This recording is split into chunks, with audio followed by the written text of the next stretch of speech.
Chapter 573. Writing the first few chapters was too exhausting. These 2 days have made me tired. I need to take a break. Looking at the Empress body on the ground and the pool of flesh and blood, everyone was shocked speechless. Yi Zhong said a few words in a low voice. He then turned his horse around and began to chase toward the city gate. The Qin family's strength was still very powerful. He had to quickly communicate with the soldiers in all directions and attack to the end. Secondly, the Empress had died in front of him. For his own safety, it was best to hide as far away as possible. It was best to leave the matters of the royal family to the great prince and the Duke of Dambois to handle. The Empress' suicide as she fell from the city gate was outside of many people's expectations. Although the Crown Prince's army had been defeated and the Empress' fate would not be good, no one had thought that the outwardly gentle but inwardly useless Empress would, in the last moment of her life, summon such courage. At this time the killing on the palace walls had not ended. The Qin family's rebel army was still stubbornly resisting. Fan Xian and the great prince's trusted subordinates were concerned about the Empress Dowager and officials' safety. They also did not ignore the Empress' existence. However, they did not have the extra energy to guard against the mournful leap. The Empress jumped down and died in front of tens of thousands of people. This scene was shocking to the core. The second prince stared at the Empress' body in a daze like an idiot. Suddenly, he began to tremble from the tips of his toes to the top of his head. His entire body was enveloped by coldness as he trembled endlessly. He didn't know what kind of end he was about to face. Unconsciously, he raised his head and looked. After confirming that his birth mother, Lady Shu, was safe, he collapsed to the ground. At his side, Dingzhou soldiers had already helped him up. Respectfully and warily, they surrounded him in the center, terrified that something would happen to him. The second prince's face was expressionless, but his gaze was unfocused. He thought to himself, things have already gotten to this point. If someone wants to die, who can stop them? The Qin family's army had already retreated.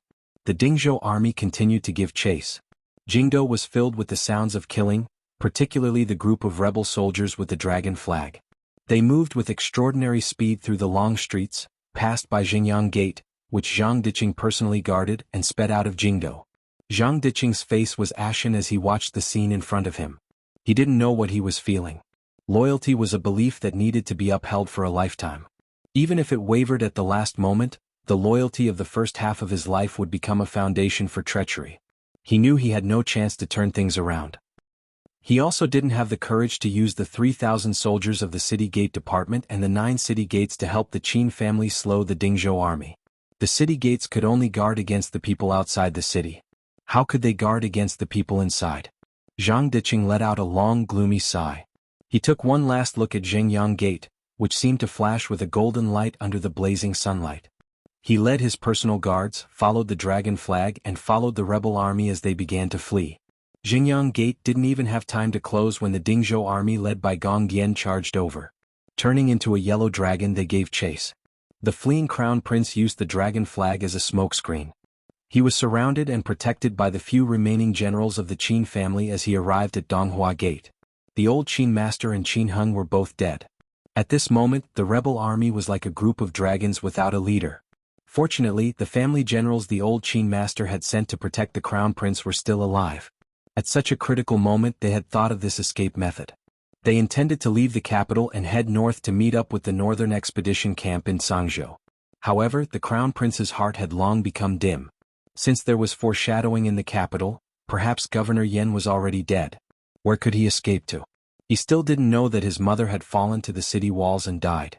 He took a deep breath and forcefully raised his spirits a moment later.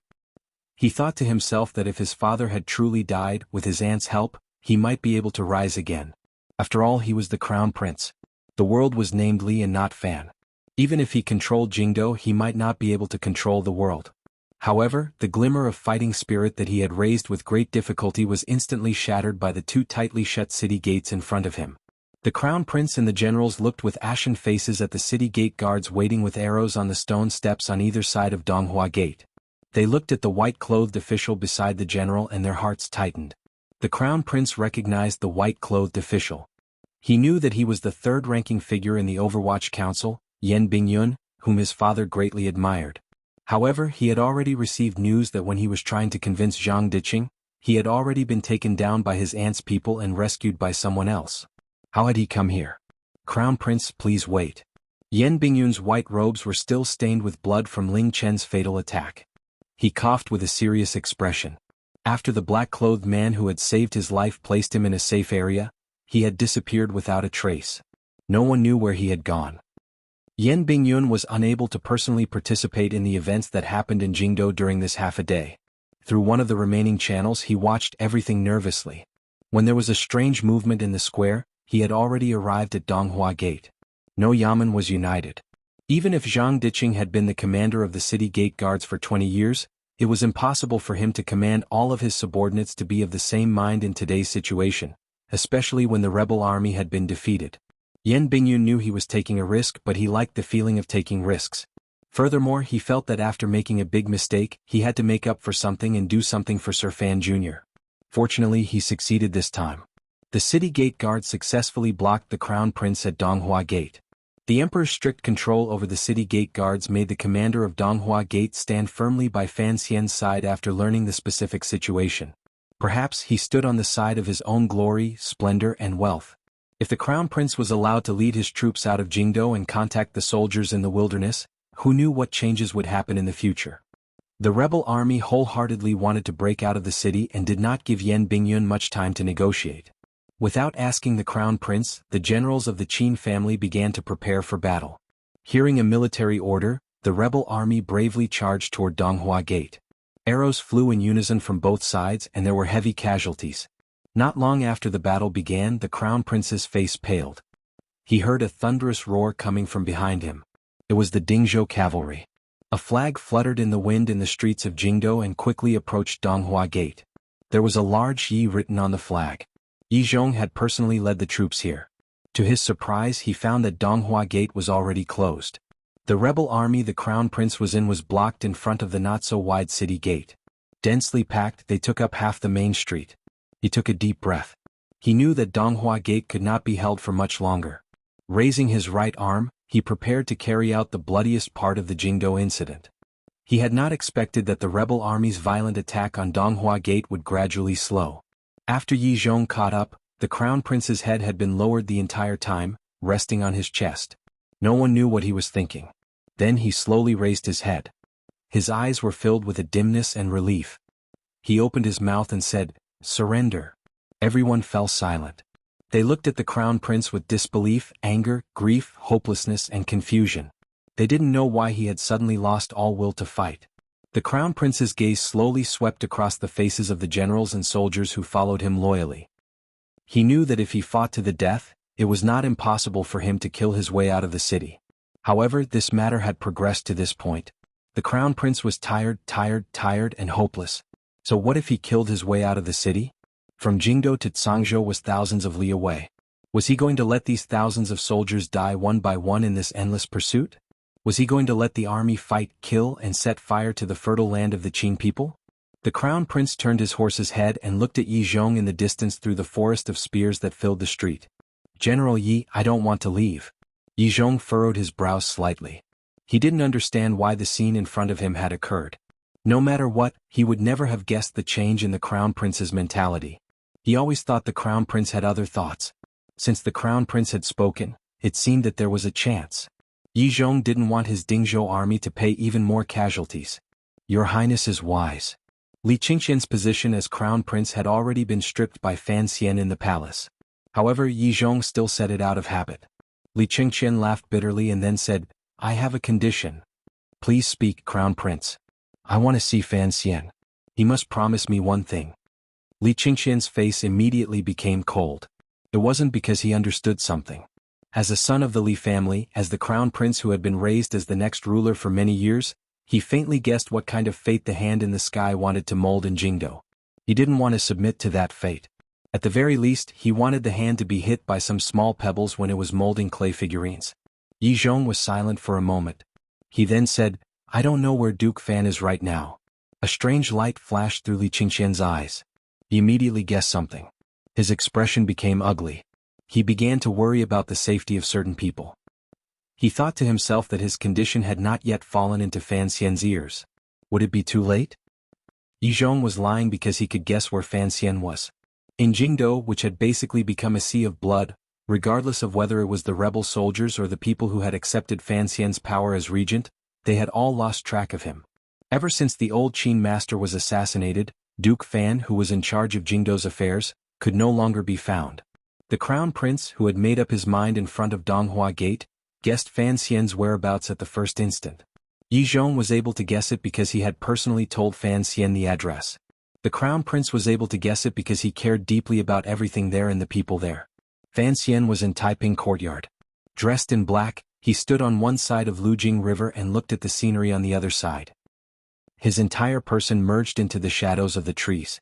If one didn't look carefully, it was impossible to see him. This was already the outskirts of Jingdo. After he killed Qin Yi, he had used his fastest speed to take advantage of the chaos in Jingdo to cross the tall city walls and come here. In this royal courtyard were his wife Lin Wan'er, who he cared about the most, De Bao, and the eldest princess, who had single-handedly planned the Dong Mountain incident and the Jingdo rebellion. Fan Xian was not unfamiliar with Taiping courtyard. More accurately, he was extremely familiar with it. This manor had been his family's property 20 years ago. It was where his mother Yi Qingmei had lived after coming to the Qin kingdom. After the Yi family was destroyed, this manor had been taken back by the royal family. However, the emperor had always sealed up Taiping courtyard and used internal guards to watch it, forbidding any member of the royal family from entering. Only then did its reputation gradually disappear. During the summer and autumn of the 4th year of the Qin calendar, Fan Xian had once taken his sister to look across the river. At that time the river wind caressed their bodies, making them sigh. Fan Xian didn't understand why the eldest princess would choose Taiping courtyard as her residence for directing Jingdo matters. At this moment he had no time to think about this. How to safely rescue Wan'er and De Bao was the most important thing. Although Wan'er was the eldest princess' own daughter, Fan Xian could not guarantee that after personally seeing so many years of planning come to such a tragic end, that crazy woman wouldn't become unrecognizable to her own family. During these 10 days he had always known what kind of situation Wan'er was in, but he still had no way to solve it. He also did not reveal a glimmer of worry in front of others. Only he knew how Wan'er and De Bao's safety affected his emotions. Standing on this side of the river and looking at the other side, Fan Xian's heart throbbed slightly. Only now did he understand that Wan'er was more important in his heart than he had imagined. Wu Zhu had once personally told him about the layout of the rooms in Taiping courtyard. Furthermore, Wu Zhu had once gone deep into the courtyard to retrieve something. After Fan Xian came to the other side of the courtyard, he carefully examined the defenses of the quiet and secluded courtyard. It was much weaker than he had imagined. It looked like the Overwatch Council and his ceaseless attacks on Xinjiang these years had indeed had some effect. The aces by the eldest princess side had been greatly reduced. While the sounds of killing shook the heavens in Jingdo, the Taiping courtyard on the outskirts of the capital was completely silent. This sharp contrast made it so that Fan Xian did not dare to move lightly. When Taiping courtyard was first built, its location was special. It was actually built on a small peninsula in the middle of Lujing River. There was only one passageway into the courtyard. The surrounding riverbanks were all relatively lower and shallower. Fan Xian observed for a long time from the treetops and branches. He found that his line of sight was blocked by the courtyard walls. It was impossible to see the situation inside. The design of the courtyard walls was very clever. It was not very high, but it just so happened to block all the lines of sight from the outside. Fan Xian's lips tasted bitter. He knew that even if he brought in a sniper rifle, it would not be of much use. Thinking of this, his heart couldn't help but thump. He thought to himself, when my mother designed this courtyard, did she ever think of defending against a sniper rifle? However, there was no courtyard in the world that could not be attacked. Otherwise, the Yi girl would not have disappeared from the Qin kingdom 20 years ago. Fan Xian was just a bit afraid of harming the innocent. He didn't attack forcefully because he knew that Li Yunrui's move had indeed caught him where it hurt. He didn't think for long on this side of the river. Fan Xian's expression calmed. Taking a deep breath, he turned toward a bridge in the bamboo that he had once passed. Like he was taking a stroll, he walked to the front door of Taiping courtyard. Behind the bamboo forest on the wall, many people suddenly appeared and surrounded Fan Xian in the center. These were the eldest princess' personal guards. They looked at him with faces full of shock. They had long recognized his identity and didn't understand why he would appear like this at such a time. Chapter 574. Fan Xian stood at the door of Taiping courtyard and looked sideways at the faint green in the courtyard. After he said those words he didn't say another word. A dozen aces from Xinjiang looked at him with faces full of astonishment. They didn't know what had happened in Jingdo. How could this commissioner of the Overwatch Council, who should have been trapped in the royal palace, suddenly appear in front of Taiping Courtyard's door? A gust of wind blew through the bamboo forest, calmly and faintly removing some of the heat around them. The Xinjiang aces gave a low cry and charged toward Fan Xian. Fan Xian furrowed his brows and retreated. His left arm seemed to be able to twist and strike out. His fist, which had reached its limit, suddenly opened. Like an old tree opening its leaves, it slapped the side of an ace's face with a slap. Although it didn't land, it still made half of the ace's teeth fall out. Fresh blood flowed as he fell to the ground and fainted. Fan Xian stood on the tips of his toes. The tyrannical Jinchi in his body surged out. His entire body shrunk. Like a faint shadow, he charged backward out of the encirclement. Looking at the people who gritted their teeth and charged over, his eyes became even more bloodshot. His hands trembled slightly. Just as he had said to Sir Yen Jr. when he first set the time, the present Jingdo was basically an empty city for Fan Xian. The most powerful figures in the world that could threaten him had all been attracted to Dong Mountain by the Emperor. Regardless of whether it was the Northern Qi aces or the numbing 9th-level swordsmen in Dongyi, they were all attracted by that jade-like mountain like a magnet. There were only 3 9th-level aces in Jingdo.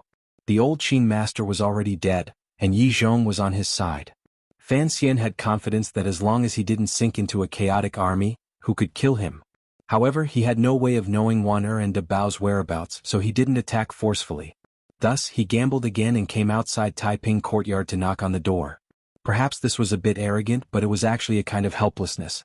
Faced with the eldest princess's methods, even someone as dark and ruthless as Fan Xian could only temporarily shed his tyrannical nature and find another way.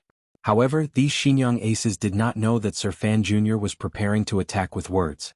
Amidst their shock, they attacked with all their strength. In just one exchange, someone was heavily injured. No one knew what kind of bloody battle would follow. The aces charging toward Fan Xian suddenly stopped their steps. The crossbows sticking out of the walls of Taiping Courtyard also raised their arrowheads and no longer pointed at Fan Xian. Fan Xian narrowed his eyes slightly and looked at the crossbow bolts. He couldn't help but feel a chill in his heart. However, there were always too many helpless things in life. If he wanted Wan and De Bao to be safe, he could only lean toward the Tiger Mountain in front of him. No one stopped Fan Xian from entering the courtyard again. Countless eyes watched his every move, whether openly or secretly. If he reacted in the slightest, the real attack would probably begin. Because at this time, from the Taiping Courtyard came an extremely elegant and faint sound of a zither.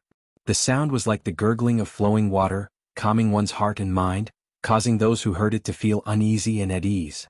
Since the princess had already given the order through the sound of the guqin, the aces throughout Taiping Courtyard would no longer stop Fan Xian from entering.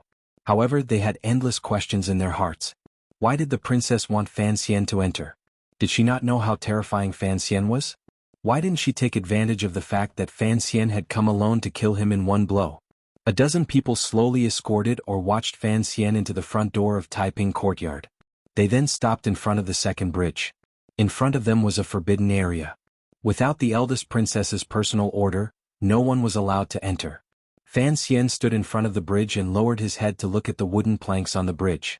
There were gaps between the planks through which he could see the clear river water below. The section of Lujing River in Taiping Courtyard was separated by a stone path to the island. It formed a pool of slow water like a level lake. The surface of the water seemed to be forever still and would not flow. The quiet and peaceful sound of the zither came from the inner courtyard across the bridge and gently entered his ears. He lowered his head to look at the flowing water and tilted his ear to listen to the sound of the zither. It was as if he wanted to judge the current state of mind of the player. A moment later, he carefully tidied his clothes and stepped onto the bridge. Walking steadily to the island, he pushed open the wooden door to the inner courtyard and raised his eyes to look calmly at the woman gently stroking the strings of the zither under the pavilion by the lake in the center of the island. Raising his hands, he bowed respectfully and said, "Greetings, Your Highness." The sound of the zither did not stop at all because of this sudden greeting. That pair of slender fingers and white wrists plucked and stroked on the zither. It was still very steady. Li Yunrui lowered her head slightly. It was as if she was putting all of her attention on the 7 strings of the zither in front of her. However, her wrist lowered slightly. Her fingertips slid to the right end. Compared to the quiet sound earlier, the sound of the zither seemed even more reserved and elegant. The little lake in the center of the island was rippled by the autumn wind. The stones by the lake were green and contrasted beautifully with the short, shallow hill around them. There was a pavilion on the hill, but the person and the zither were not in the pavilion. Instead, they were under a flowering tree. The stamens of the flowers on the tree were a faint pink. No one knew what they were called. The autumn wind ruffled the green pond and brushed against the tops of the flowering trees. The water moved and petals fell like rain. They landed on the eldest princess' wide-sleeved ancient robes like a slightly darker flower shadow. Fan Xian looked quietly in that direction. He looked at Li Yunrui's calm and indifferent face that still could not hide its charm. Today the eldest princess had not put on grand makeup. She had only slightly raised the tips of her brows, but her natural and romantic aura filled the entire garden. A head of beautiful black hair fell behind her shoulders. She had only used a silk handkerchief to pull it up behind her head. It made her appear even more elegant and at ease. She was playing the zither with her head lowered. Her eyelids were slightly lowered. Her long eyelashes gently rested on her jade-like skin.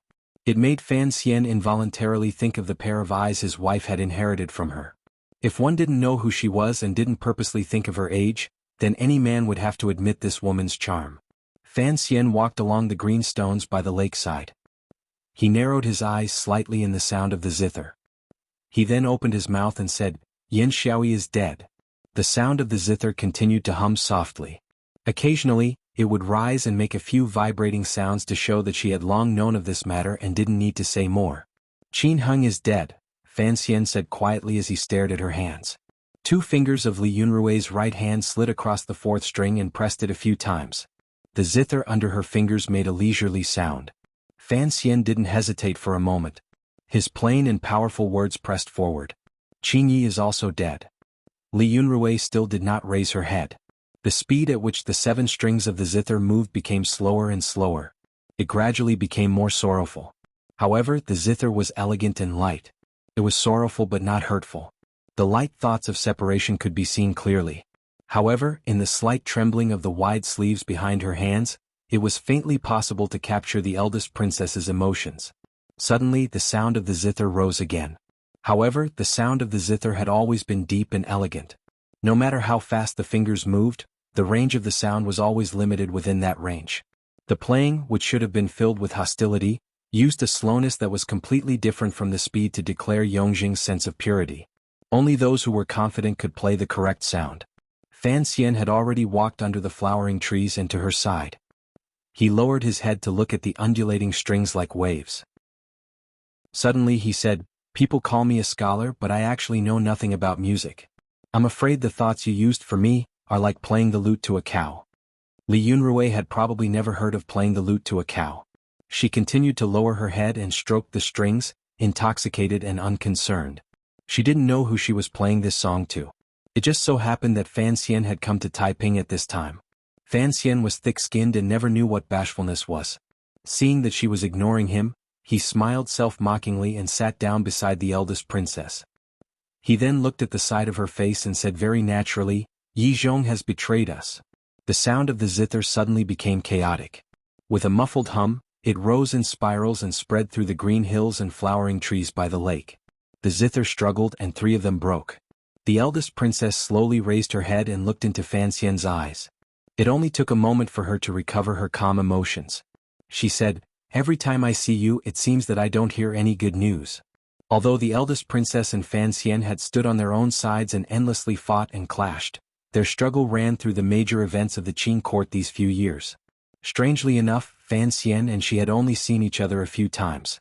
This pair had become each other's greatest enemies, but they were actually not very familiar with each other. "If you want to hear good news, then following the good news should be my head," Fan Xian said quietly to the eldest princess. Fan Xian spoke quietly to the eldest princess. His gaze casually swept around. Unfortunately, he did not discover anything. His gaze dimmed slightly for a moment. At this time, the eldest princess's hands were quietly stroking the broken strings of the zither. Her eyes were slightly closed, and her originally extremely pale complexion seemed even whiter at this moment, even becoming transparent. The usual alluring blush was nowhere to be seen. Fan Xian's sudden appearance in Taiping courtyard was indeed beyond her expectations. This was because Fan Xian had moved too quickly. The people she had left in the rebel army had not had time to report the specific situation in Jingdo. She had already faintly sensed that something was wrong, so she didn't attack Fan Xian at the first opportunity. Instead, she had him come in and see how the latter half of the story happened. Furthermore, she held Fan Xian's life in her hands, so she didn't care at all what kind of extraordinary abilities this son-in-law had.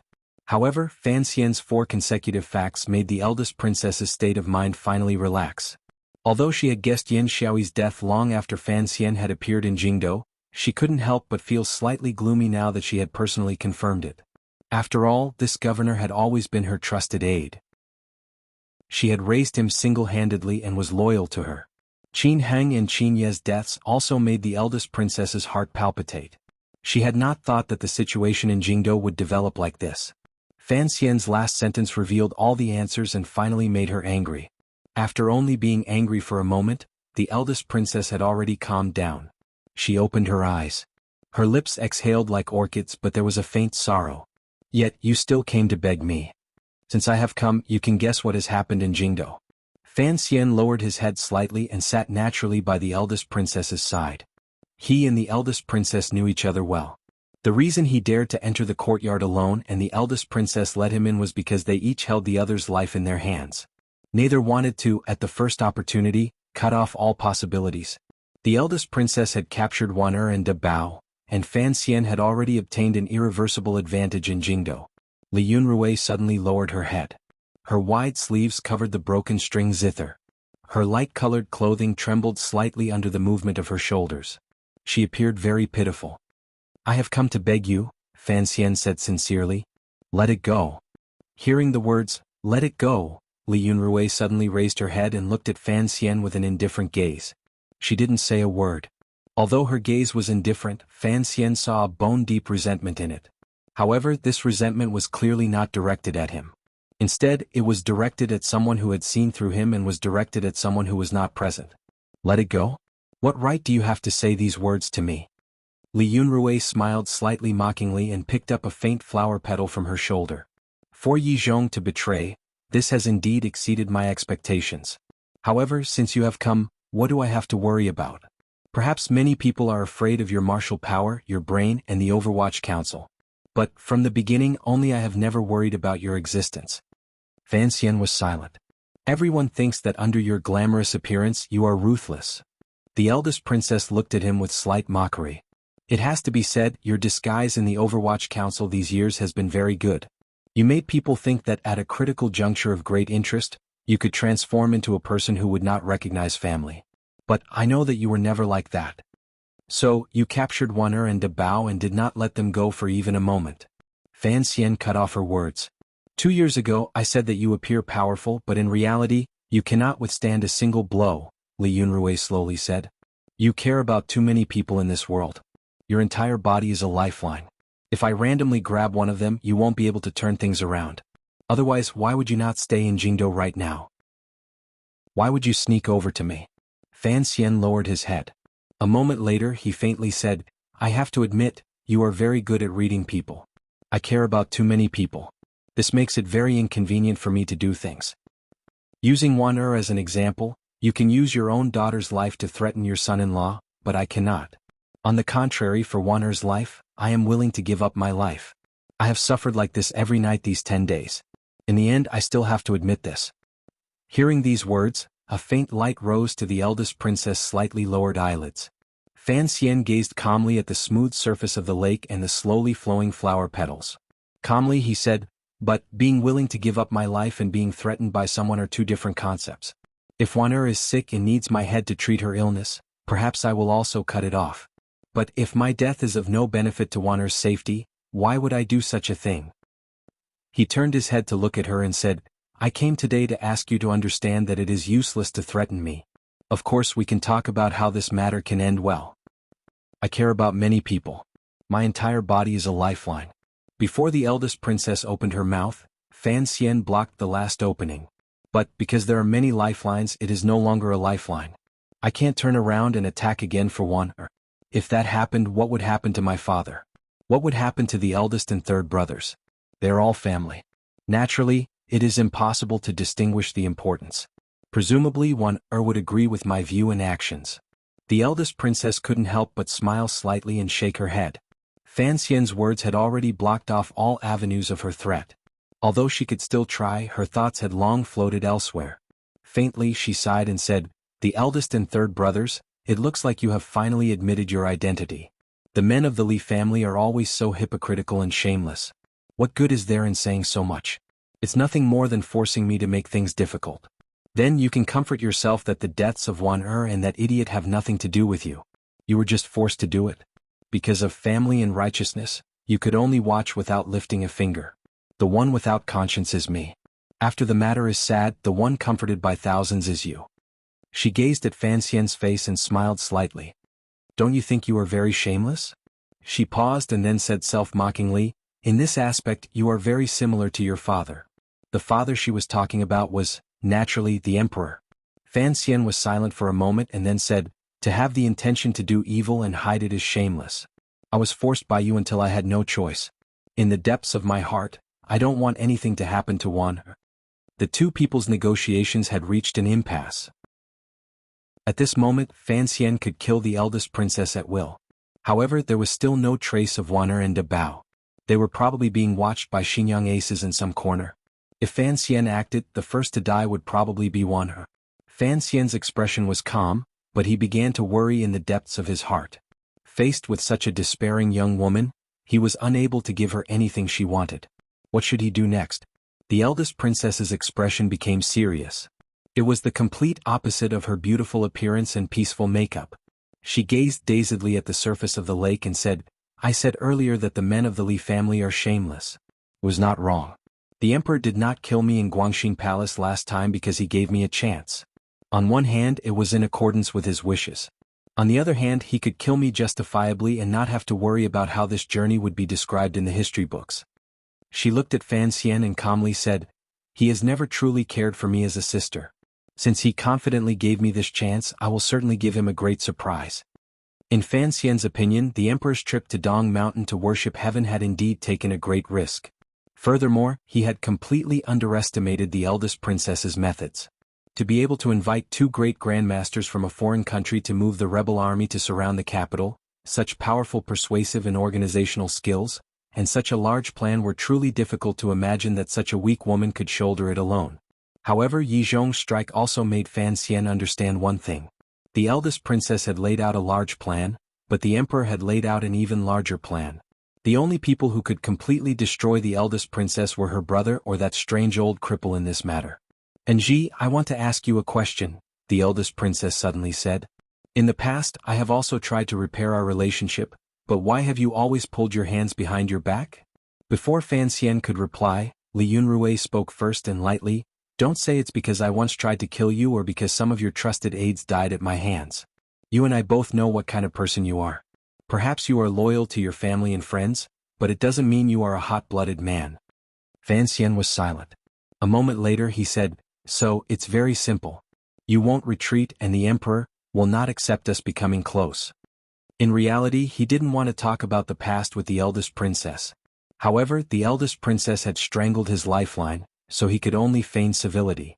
However, the eldest princess did not seem to be looking back at the past at a loss after her grand plan had failed.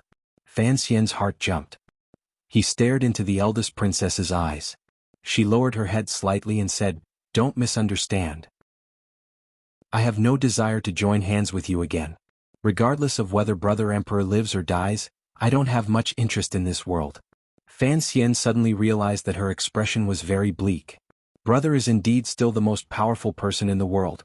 Li Yunrui suddenly smiled slightly. "I made a big mistake.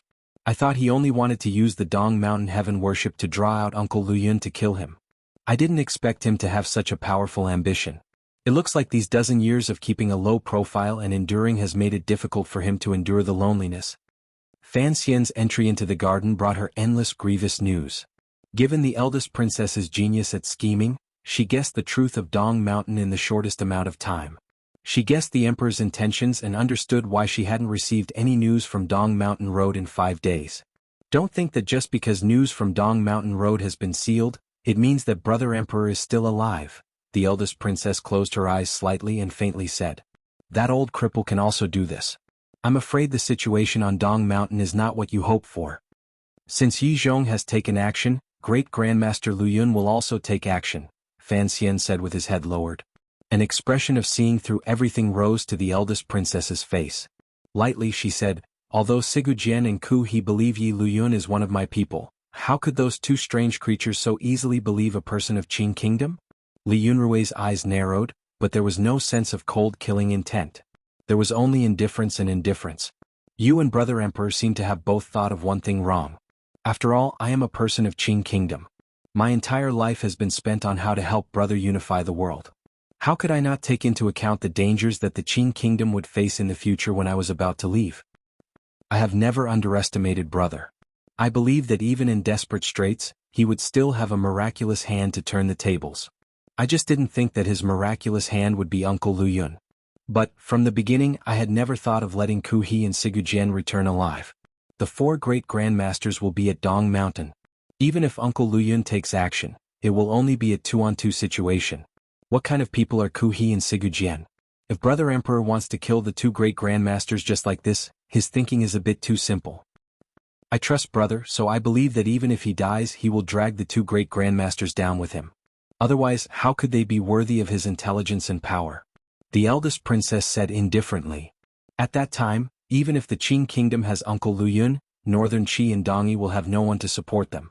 What is so strange about the current development of the situation?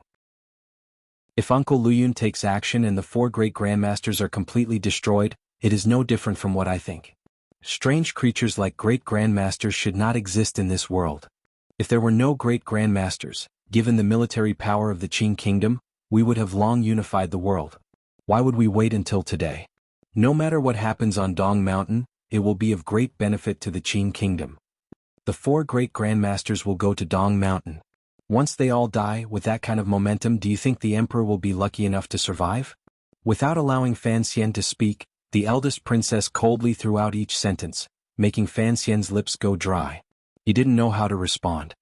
He had not thought that from the beginning, the eldest princess had never thought about the great grandmasters on Dong Mountain being able to survive. However, she was not an immortal and couldn't calculate all the details. However, the development of the situation did not seem to be too far from what she had expected. The only variable had appeared in Jingdo. He had left Dong Mountain alive in Yi Zhong's strike. If the 4 old men die with Brother Emperor, do you think I care? Do you think I care who sits on the throne? Even if you control Jingdo and Qingqian's inability to ascend makes me disappointed, what do these small setbacks count for? The eldest princess glanced at Fan Xian and mockingly said, of the Emperor's 5 sons, other than the 3rd prince who is still young, the other 4, even the most useless 2nd prince, can lead the Qing Kingdom to conquer the world. Use the 4 great grandmasters to accompany the Emperor in death. A proud and crazy glow rose to the eldest princess's face. Presumably, he will be satisfied with having 4 guards like this in the netherworld. If I then gift his son a great world, I can say I have not let him down. What about you? Fan Xian asked in a raspy voice. Only now did he truly understand why his father and Qin Pingping kept saying by his ear that this woman was crazy. Indeed, after creating such a big mess, she didn't care at all who could survive to the end in the battle in Jingdo or sit on the throne. In any case, they were all children of the Li family and the Emperor's sons. Meh. The eldest princess looked at her son-in-law like she was looking at an idiot and faintly said, the rough soil on the ground or the dazzling shooting star in the world, which one do you want to be? In life, one only needs to release the light that belongs to oneself. Human words are not to be feared, and history books are not to be feared. Someone like Brother Emperor who likes face will, in the end, need my help. Although he knew that he had single-handedly caused the eldest princess and the Emperor's final break, Fan Xian still couldn't resist asking in a raspy voice, but why did you do this? The question was vague, but the eldest princess heard it clearly. Glancing at the quiet and simple scenery of Taiping Courtyard, she slowly said, because he betrayed me. Because I wanted to prove to everyone that a woman can also change the many years of history that these stinky men have dominated. She slowly stood. Flower petals slid down from her body. She looked very beautiful. Fan Xian listened to these words in a daze, particularly the last sentence. He had heard it in Guangxin Palace. It appeared to be ear-piercing and shocking. Li Yunrui used a greedy gaze to glance at the scenery of Taiping Courtyard. In a low voice she said reluctantly, when I was little, I liked this courtyard but brother always wouldn't let me come. Later, when I asked father for it, I was scolded by brother. At that time, the mistress of this courtyard was very tyrannical. She smiled slightly and spun her body, causing the nearby trees to tremble slightly. A dozen more flower petals fell. She looked at Fan Xian and said in a soft and charming voice, "Tell me, do you think I've finally won against your mother?" Fan Xian had long sunk into a strange emotion. Suddenly hearing these words, he didn't know how to respond. He could only smile bitterly again and again. The eldest princess stepped on her bare feet and slowly danced on the green grass. She carried a gentle, relaxed, and joyful emotion. Looking at this scene, for some reason, Fan Xian felt an incomparable anger in his heart. Yes, you all stood higher than everyone else and saw further than everyone else.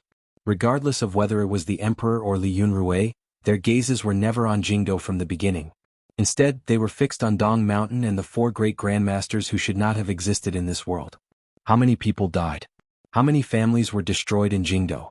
How many soldiers of the Qing kingdom have lost their heads and lost their lives because they wanted to leave their names in the annals of history? How many people cried bitterly and grieved?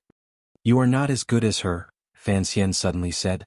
The eldest princess's bare feet suddenly stopped on the grass. She turned her head and looked at Fan Xian with a cold gaze. It was as if she was waiting for him to give an explanation. Fan Xian raised his brows and continued to sit on the ground.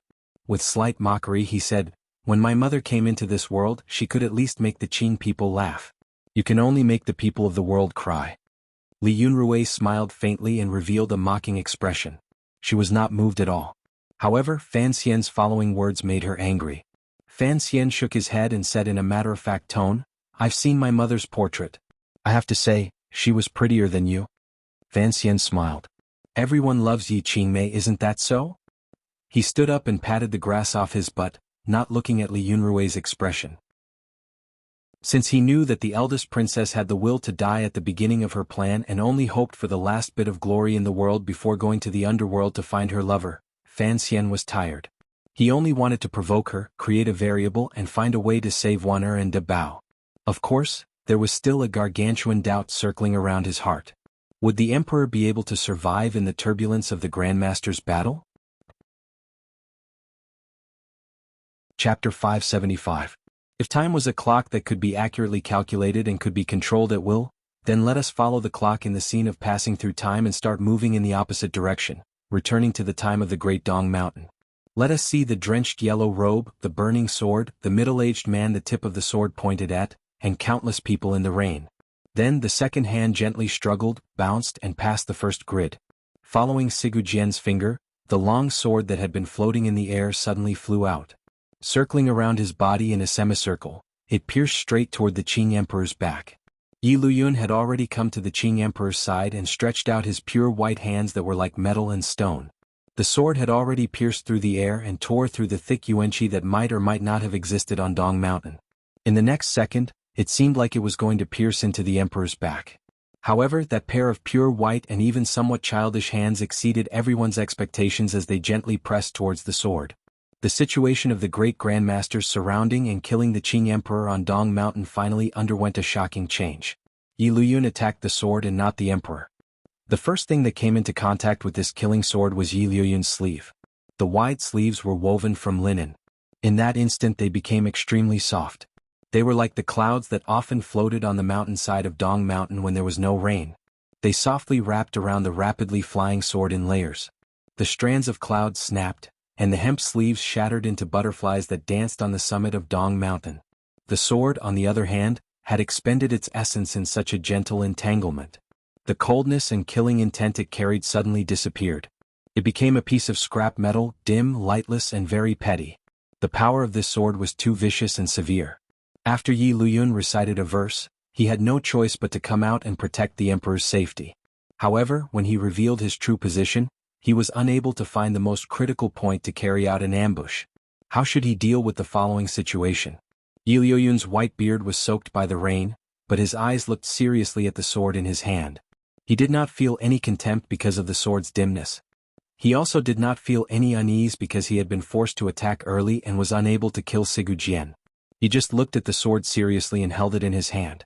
It was as if this ordinary sword contained countless ghosts and gods that would come out at any moment and devour everyone on the mountaintop. His hands, which were as steady as jade, formed an illusory circle. The mouth of his thumb and index finger turned into a circle. The silent and lightless heavenly sword abruptly stood motionless in midair. He was a great grandmaster, so he knew that all of Sigurjien's sword intent was contained in this sword. If he still did not act, the body of the sword would completely pierce into the emperor's body. He had wandered the 4 seas for many years for this moment. However, he had been forced to act early. Sigurjien was not truly an idiot.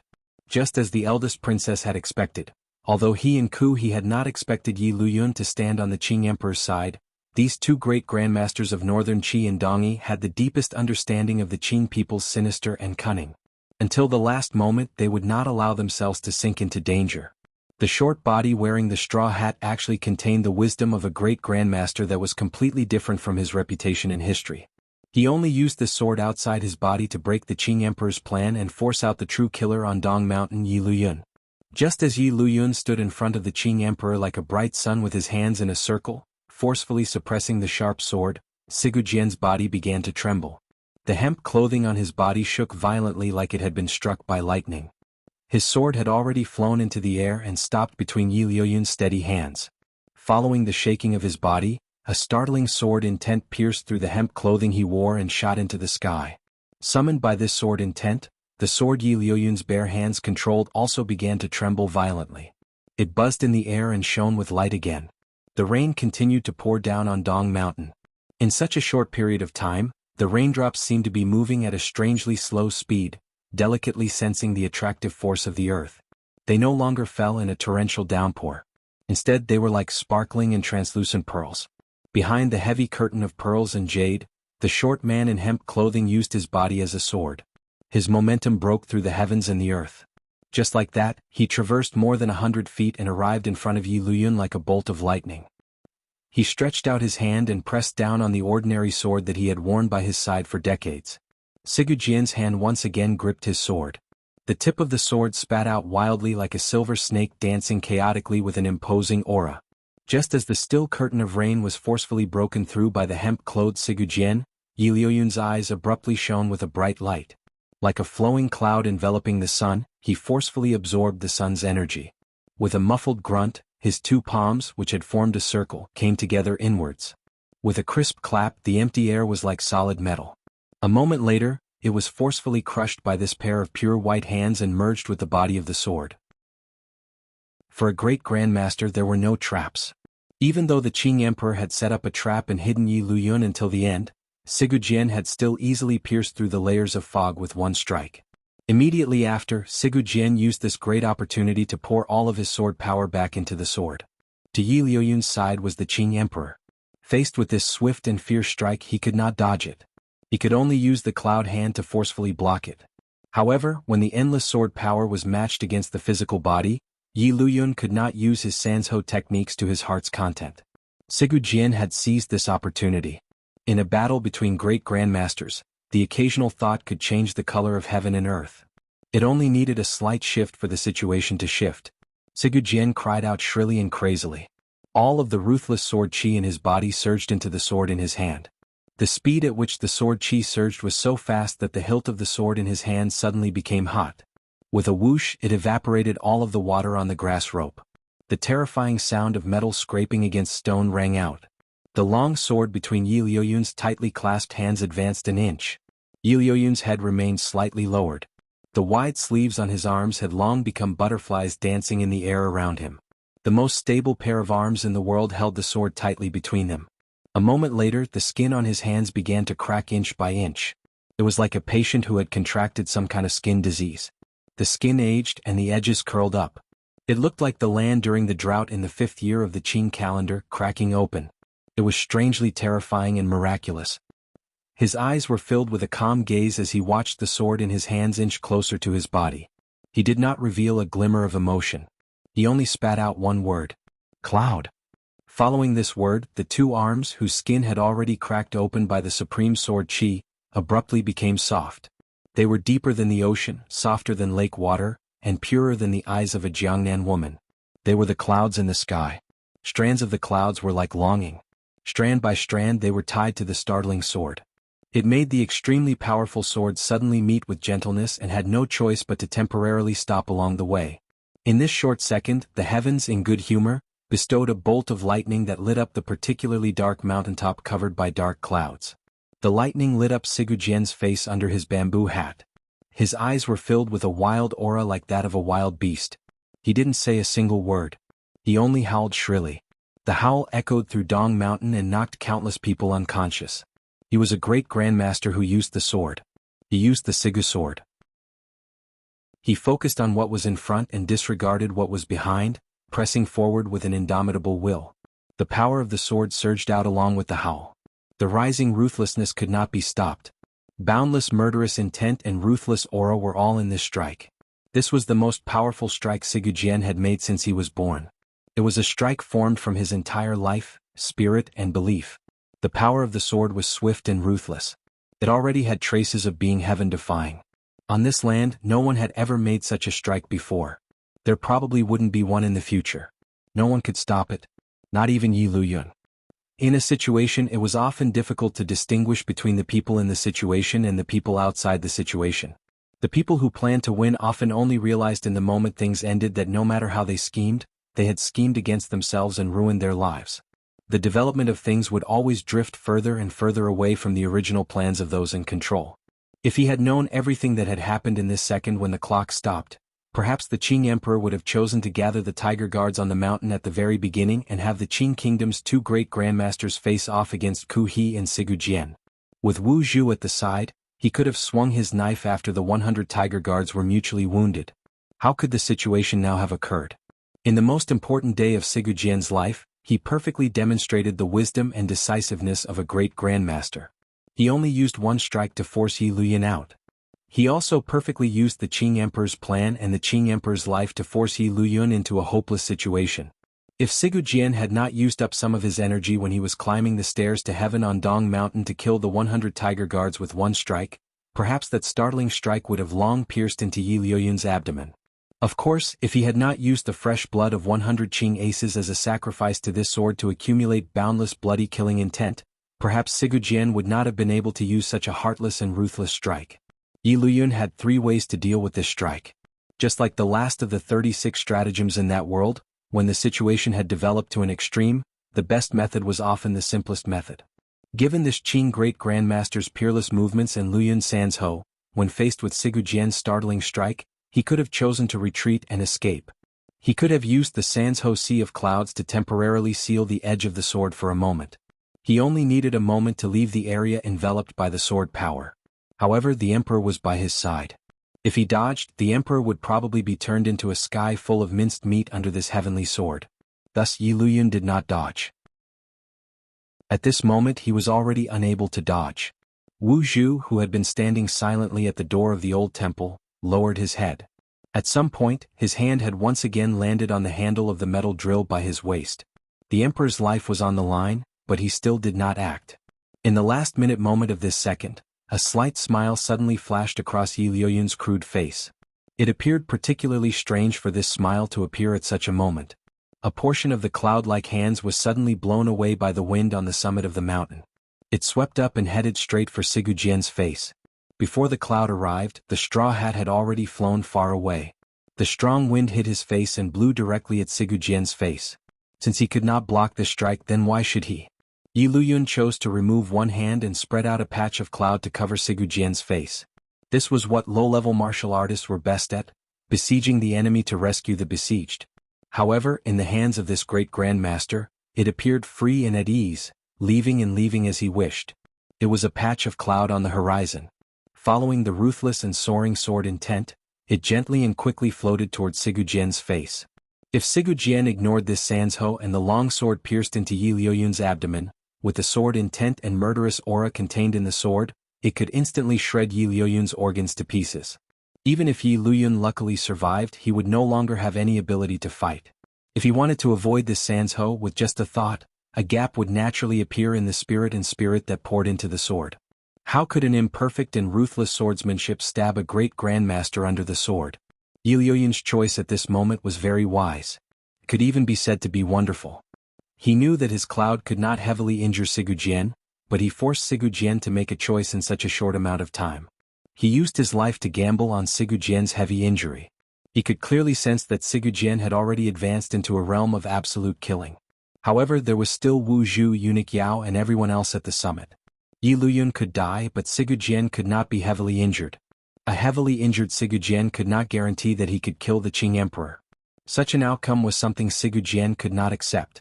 Thus, his cloud flew out and waited for Sigurjin to change his sword. But Sigurjin did not change his sword. A wild aura continued to shine through his eyes. His black hair danced wildly in the mountain wind. He looked like a demon holding a sword. His aura was intimidating. The long sword continued to press toward Yi Luyun with an indomitable will. His left hand, however, was empty, pointing diagonally to the left. He didn't pay any attention to the cloud that was rushing towards him at all. There were tens of thousands of sword techniques in the world, but there was only one way to hold a sword. Sigurjin's left hand was in the most standard way to hold a sword. The space between his thumb and forefingers was empty. Suddenly, a weak sword intent seeped out from the emptiness. Although it was weak, it was unusually easy to kill the bright yellow figure that the empty sword in his left hand pointed toward. Yi Luyun attacked Sigurjin and had no choice but to save him. Sigurjin held the hilt of his sword and used sword intent to break through the air to counterattack Yi Luyun. Chapter 576. On Dong Mountain. In order to ensure the harmony and ruthlessness of this strike, Sigurjin had poured all of his energy into it. If he had to deal with the flowing cloud Yi Luyun sent out, he would have to pull back his sword. If he didn't, he could only attack the enemy's weakness. However, he could only split out a sliver of his attention. Of the 5 people present, the only person he could kill with just a sliver of his attention was the Qing Kingdom's emperor, who had an empty aura. It had to be said that from the beginning of Sigurjin's attack in terms of aura and intelligence, he had suppressed Yi Luyun. At this moment he gave Yi Luyun a difficult problem and a surprise. What made Sigurjin surprised, angry, uneasy, and at a loss was that Yi Luyun did not pay any attention to the empty sword Sigurjin held. That ball of flowing cloud continued to move toward his face. The empty sword in his hand, after emitting a faint chi sound, pierced through the wet stone slabs of the mountain peak and fell into the air. The bright yellow and dim eyes on the dragon robe suddenly and strangely disappeared from the front of the empty sword. On the summit of Dong Mountain, 4 great grandmasters and an emperor. Everything seemed to take a long time. In reality, it only happened in a second. In this second, Sigurjin used the sword in his hand to pick up Yi Luyun's cloud and used the empty sword to stab toward the Qing Emperor. On the other side of this second, an even more hair-raising story happened. This story happened at the beginning of this second. When Sigurjin's sword flew to within a foot of the Qing Emperor's back, the Emperor had already sighed darkly and released the old hand that had been holding eunuch Hong the entire time. It was as if he did not want this old man to be unable to enjoy the last battle of his life. At this moment, the Northern Qi Imperial Advisor Ku He's hand was perseveringly brushing against old eunuch Hong's chest. This brush and press, with his thumb and index fingers slightly apart, was like a cool breeze brushing against a mountain. It was gentle and natural. It was completely different from the storm and lightning around them. However, when the wind brushed past, the mountain was thrown into chaos for no reason. Old eunuch Hong gazed calmly at Ku He's face. His hands were like a pair of dragon whips, twisting and changing shape as they climbed onto Ku He's right arm. However, they did not stop his brush. With a muffled thud, old eunuch Hong's chest completely shattered. Under Ku He's natural and refreshing brush that contained the might of heaven and earth, his sternum was like a fragile piece of tofu. They all collapsed and caved in. Blood gushed out of old eunuch Hong's nose, and mouth. His life force was rapidly drained away as his sternum caved in, his blood gushed out wildly, and his vital energy flowed out. However, there was a hint of a faint smile, mockery, and killing intent in his aged eyes. An abyss-like feeling of emptiness came from his palm. Master Ku He's pupils suddenly constricted. This was the oldest great grandmaster present, the uncle of the founding emperor of Northern Qi, and the once brilliant ascetic monk of the Wei Kingdom. No one knew how many things had happened in his life. He had gone to the temple to seek the way and discussed martial arts with the world. His temperament was steady and natural. No one could compare to him. Today the 4 great grandmasters were gathered at Dong Mountain. He had to pick up his sense of gain and loss again. He had to pull the heart of victory and defeat back into his hands. The tyrannical Jinqi emanating from the body of this old eunuch, who had hidden himself in the Qing kingdom for many years, was like the dry wind in the surroundings. The realm hidden within was, without question, that he was already a proper grandmaster. Thus, Master Ku did not hold back. He did not dare to hold back. This second brush of leaning against the mountains and rivers already contained the bottomless heavens path Jinchi in his body. In a battle between great grandmasters, some shocking changes could happen at any time. Thus, when Kuhi's brush landed on old eunuch Hong's chest, he did not feel a glimmer of joy. The first brush had already been forcefully bounced back by the tyrannical Jinchi in old eunuch Hong's body. Although this kind of qi circulation method was overly tyrannical and could not be maintained for long, Kuhi thought that old eunuch Hong would certainly have a way to deal with his second brush. However, old eunuch Hong did not manage to block this brush. His chest shattered. The tyrannical aura on the old eunuch's body disappeared without a trace in an instant. No one knew where it had gone. Even if old eunuch Hong's chest suddenly became a metal plate and grew a second head, perhaps Kuhi would not be surprised. Yet this scene made Kuhi feel incredulous. Where did the abundant and irresistible tyrannical Jinchi go? In the end, a great grandmaster was a person and not a god. Even with his and Sigu Jian's miraculous cultivation, it was impossible for them to abruptly disperse the aura that had already reached the peak of the human world in such a short time. It was like a ball filled with energy. How could it completely dissipate in an instant? The transfer of any kind of energy always required time. The shorter the time, the more terrifying the shaking during this process. Regardless of whether it was Kuhi, Sigu Jian, or Yi Luyun, if they were like old eunuch Hong and completely released all of the Jinchi in their bodies in such a short time, they could not avoid the fate of their bodies falling apart and dying in the next moment. Why could old eunuch Hong do this? Why did he dare to do this? Kuhi's pupils constricted. A raindrop stopped half an inch in front of his eyelids, reflecting a faint black light. He unconsciously sensed an unfamiliar sense of danger, the sense of death. In his long journey of life, the last time Master Kuhi had sunk into such a state of mind was when he reunited with the blind man in the 5th year of the Qin calendar. However, the danger he sensed then was not as great as now. When these thoughts swept through Master Kuhi's mind like a sky full of raindrops, his gentle right hand had already shattered Hong Xiang's sternum. Like a hot knife through butter, it broke through the thin and old body and extended out from his back. His heart, which had been shattered into 5 pieces, sprayed out arrows of blood in a frightening manner under the still curtain of raindrops. Hong Xiang was already dead. No one could survive after their heart had been shattered. His body was bent. He no longer had the godlike domineering appearance that Sigu Jian had when he ascended the mountain. Instead, he was like a pitiful dwarf, covered in blood, hanging from Kuhi's right hand. Hong Xiang was not dead. Although his heart had been shattered and his breath was gone, the meridians in his body still maintained the state they were in before he died. All of his Jinchi was desperately being released toward heaven and earth. From the end of his meridians, it scattered into the surrounding nature. It was like a black hole. Although it was deathly still, it relied on some miraculous law and used his body and meridians as a bridge to send out, absorb and dim, including the arm in his body. Master Kuhi had used all of his strength in this brush. The abundant Jinchi in his body seeped out from every pore and inch of skin. Following Hong Xiang's reversal of the secret method that used his life as the price, it endlessly leaked outwards. Kuhi's eyes lit up. It was not an understanding. It was a feeling. The raindrop less than an inch in front of his eyes was still floating in the air. He already understood that he had fallen into a trap. Dong Mountain itself was a trap. Hong Xiang was not a great grandmaster. The domineering aura he had released earlier at the top of the mountain was borrowed. His realm was also borrowed. It was because it was not his own that he was able to release it with all his strength at the expense of his body and spirit. That was why it appeared particularly ruthless and did not seem to be at the level a human should have.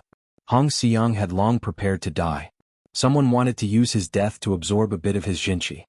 His final brush, which relied on the mountain and water, had already sent out his Jinchi.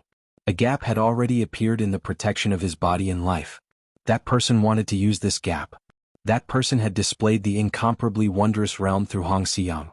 Having no time to sense the changes between the sword fanatic and Lu Yun, Master Kuhi's eyes grew brighter. Like an autumn moon, it appeared without warning in a pool of green water. His favorite female disciple, Haitang, had the cleanest and brightest eyes in the world. If compared to Kuhi's eyes, it was like comparing a firefly to a bright moon. Kuhi was the person with the most meticulous perception of his surroundings in the world. His personality was the most gentle but also the strongest. This could be seen from his trip to the temple many years ago. When he discovered that old eunuch Hong was a trap, his reaction followed. There was no one else in the world who could change so quickly. Perhaps it was only 100th of a second. He should have reacted a bit faster than the person who set the trap had imagined. But it was very likely a fatal time difference. Kuhi's eyes were as bright as the moon and as pure as the lone star. He took a deep breath. With this breath, it was as if he wanted to suck in all of the air on the peak of Dong Mountain. The old man's chest suddenly swelled up. His entire body seemed to have grown 2 inches. Following this breath, the supreme Jinchi of Tianyi Dao in his body also began to breathe from his right arm. It followed the natural inhalation and exhalation of the world and easily broke free from the pull of the aura emanating from Hong Xiang's body. It began to use the fastest speed to circulate through his meridians. Only Tianyi Dao's peaceful method could display such a fast change so naturally. There was no difference between time and stillness. There was no time to make any movement controlled by muscles. However, the Jinchi that flowed through a person's body like mercury and light could faintly break through the limits of time and complete its mission. The Jinchi flowed back. Eunuch Hong's thin and weak body turned into a mist of blood that filled the sky but did not have time to dissipate. No one noticed that Kuhi's left hand, which hung by his side, naturally curled up a finger and drew a semicircle in the air, making a hand gesture that had never appeared on this land. Following this hand gesture, the rain that filled the sky once again paused. The faint aura that was mixed in the wind and rain on the peak of Dong Mountain and soaked in the ruins of the ancient temple poured into his body at an astonishing speed. The aura summoned by the strange hand gesture was very weak. In such a dangerous moment, a stick of firewood or a drop of water were all precious existences in a battle between grandmasters. What exactly was this hand gesture? It could actually suck in Jinchi from the empty air and the eaves of the temple? Magic. The magic that the sorcerers practiced on the other side of the ocean. Yet it had appeared in Master Kuhi's hands. On the rain-drenched Dong Mountain, the Northern Qi Imperial Advisor Kuhi finally used his greatest trump card. He used a method that was usually of no help, but at this moment, could help him speed up the recovery of his Jinchi.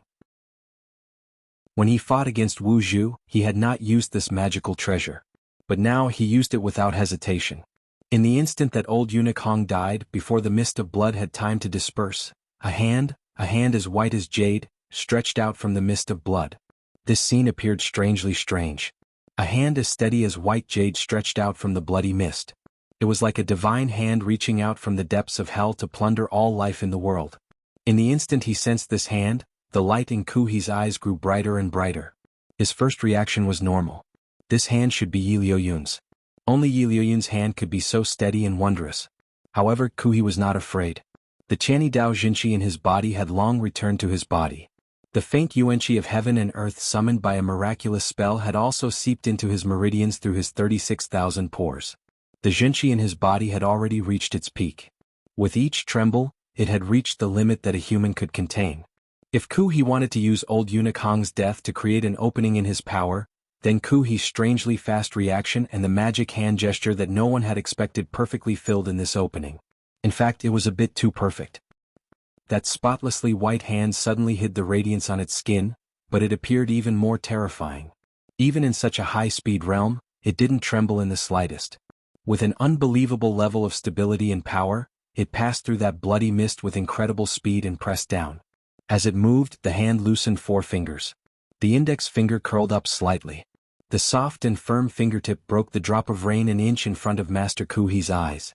It then gently landed between his brows. It was as if it was going to mark a bright red mole between his brows. The drop of rain was broken by the finger and turned into a small hollow water circle. Beautiful ripples floated around it as it slowly expanded. However, a red mole did not appear between Kuhi's brows. On the contrary, it grew brighter. It was as if all the light in Kuhi's dimming eyes had been sent to the space between his brows. Master Kuhi used the supreme Jinchi of Tianyi Dao he had cultivated for decades and the yuanqi of heaven and earth he had summoned through a spell to gather between his brows and forcefully resist this beautiful finger. The slightly curled and steady index finger did not forcefully resist the pure Jinchi between his brows. Instead, it used a slow and gentle method to pour in. There was no ruthlessness, no intent to kill, and no natural aura. There was only the most upright and proper rules of the world. The way of the king. The tip of the finger moved down again. With a whoosh, it swiftly pointed out and pierced directly into Kuhi's chest. Although it was just the movement of a finger, it faintly made one feel like there was the movement of a dragon or a tiger. One finger had the dignity of an emperor. Kuhi had already pulled back his right hand. With a serious expression, he raised his thumb. Miraculously, it met the index finger and made a muffled thud. The index finger moved down again, piercing straight into Kuhi's abdomen. Kuhi lowered his eyelids. His hemp clothing swayed slightly. His flat finger became a palm. His right palm was like a trickling stream flowing with the mountain. It naturally hung down and blocked the finger in front of his abdomen. All of this proceeded as if it should be. However, Kuhi's body began to tremble violently. A red spot appeared in the center of his right palm. It sizzled like a red-hot branding iron. The steady hand only stretched out 3 fingers. These 3 fingers were not meant to kill, to destroy, or to resist. Instead, they were meant to give. They were upright and straightforward, without the slightest hint of a sneak attack. The heart and bearing of a monarch were all contained within these 3 fingers, and the aura of the Tao of Kings was completely revealed. Another bolt of lightning rang out in the sky. Kuhi's body was like a kite with its string cut. Dispiritedly and powerlessly, he flew into the distance toward the large tree beside the stone path on Dong Mountain. He sat cross-legged and sighed. Kuhi knew he had been wrong. He had been wrong from the very beginning. The most fatal mistake had happened 3 fingers ago. After he realized that Hong Xiang was a trap, his reaction speed had been too fast. His method of response had been too sufficient. He had raised his realm too perfectly. At that moment, Kuhi was like a large tree that reached into the clouds and reached the highest point in the world. He was like a lake of autumn water that had already formed a vast and mighty force. That person had only extended 3 fingers and poured about half of the Jinqi in his body into Kuhi's body. With the power of the Way of the King, a tyrannical aura was poured in. Master Kuhi, who had to endure all of this in such a short time, was like a large tree that reached into the clouds being pressed down by another giant tree. It was like the heavens had suddenly poured half a lake of autumn water into the full lake. When the water was full, it overflowed. The lake dam collapsed. The tree trunk also snapped in the middle with a crack. Compared to mortals, a great grandmaster's state of mind was close to that of a god. Kuhi was known as the person closest to a god in the world. In the end, great grandmasters had their own weaknesses. Their weakness was their physical bodies. The meridians in their bodies had a limit. There was also a limit to what the physical body could endure. The Jinqi that had been poured in by the 3 fingers had forcefully broken through Kuhi's limit. The meridians and physical body in his body had received irreparable damage. Sitting cross-legged under the tree, Kuhi felt the swelling sensation from his skin. There was still a glimmer of doubt in his heart. How could the owner of that hand be able to spit out so much Jinqi in such a short time? This was a speed that the meridians of the human body could not endure. Everything should have already ended. When Hong Xiang turned into a bloody mist, the empty sword in Sigu Jian's left hand stabbed out at a slanted angle. He stabbed empty air. He had no choice but to save Yi Luyun, but Yi Luyun did not save him at all. That ball of flowing cloud had already covered Sigu Jian's face. Sigu Jian trembled in anger and cried out wretchedly. Lowering his head, he twisted his right wrist. The sword pressed toward Yi Luyun's abdomen. The illusory sword in his left hand missed. Immediately after, he lowered his head. A weak spot finally appeared in the ruthless and harmonious sword. However, he had to dodge because he knew the situation had changed. He had to survive. Sigu Jian survived. Half of his face had been smashed to pieces by Yi Luyun's Sansho. Yi Luyun also survived. He lowered his head coldly and tightened his left hand around the sword, only allowing it to enter an inch into his abdomen. It was not over. Yi Luyun's Sansho had not ended its momentum. It cleaved down and struck Sigu Jian's shoulder with a thud. His 5 fingers were like a dragon's claw. They shot out from the cloud and sank deep into flesh and bone. It was as if Sigu Jian did not feel any pain. He pulled back his left hand and struck his wrist with it.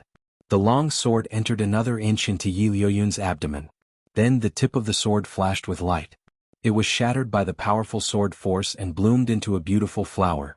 This was a terrifying sword strike. Although it had encountered many unexpected problems along the way, it still relied on the ruthlessness it carried from the beginning to successfully heavily injure Yi Luyun. At this moment, the ball of bloody mist dissipated. A bright yellow figure appeared from behind the bloody mist. It seemed to hide the fact that every emperor had to use the blood of countless people to pave the foundation of his immortal empire. The bright yellow figure appeared between Yi Luyun and Sigu Jian and threw out a punch. There were no flashy moves or techniques involved. It was just a simple and clear strike. However, there was no one in the world who could throw out such a simple and clear punch. It was open and above board, yet it made it impossible for one to dodge. In fact, it was impossible to dodge. First, there was a tearing sound. His body received a powerful Jinqi attack. Sigu Jian's right arm, which had been grabbed by Yi Liuyun's dragon claw, broke apart. Immediately after, there was a muffled sound like that of an ancient temple's bell. A complicated expression flashed through Sigu Jian's eyes. Looking at the bright yellow figure in front of him, his entire body was sent flying. With that expression, Sigu Jian flew with his broken arm and smashed through the wooden door of Dongshanqing Temple. The powerful force smashed through countless structures in the ancient temple. Like a large boulder, he crushed everything his body came into contact with. In the end, he crashed into the large bell in the small ancestral hall in the depths of the ancient temple and made a ringing sound. On the opposite side of the ancient temple, under a large tree by the stone path, Ku He, dressed in hemp clothing, watched this scene with a perplexed expression. He sat cross-legged.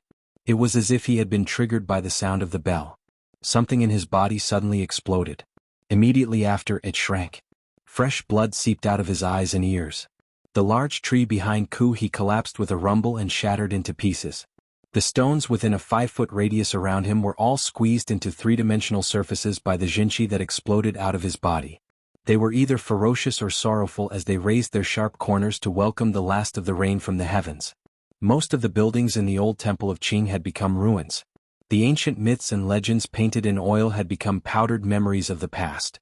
The moss-covered pool was missing a large opening, and the rainwater inside flowed out, mixing with the soil and stones and becoming murky. A few white cranes, stunned by the commotion, cowered timidly behind the pool. A yellow cloth fell to the ground, covering Sigu Jian's body lying on the ground at the end of the wretched passageway. Only Sigu Jian's weak voice could be heard under the yellow cloth, wretchedly cursing something. However, his voice was already very weak. It was completely covered up by the sound of the bell above his head. The buzzing sound of the bell rang through the entire summit of Dong Mountain. The hurricane by the seaside came quickly and left quickly, just like the impermanence of the world and the happiness and anger of emperors. Earlier there had been a violent storm. Suddenly the wind and rain stopped. The dark clouds in the sky abruptly parted to reveal a gentle porcelain blue sky behind the clouds. A ray of light shone down clearly and landed on the bright yellow figure by the cliff of Dong Mountain, illuminating his face clearly. The Qing emperor stood where he was with a pale face. His 4 limbs were trembling. Half of the tyrannical Jinqi in his body had been poured into Ku He's body. The last fist of the way of the emperor had squeezed out the last of his spirit. He was extremely tired. The light of the sky was faint. The most powerful ruler in the world had his dragon robe drenched by the rain. His hair was also messy and hung weakly on his forehead. The calmness in his eyes contained countless emotions that could not be understood. In his life he had never been so wretched. In his life he had never been so powerful. I hope everyone is satisfied. I need everyone's monthly votes to encourage me. I've done my best. I'm satisfied.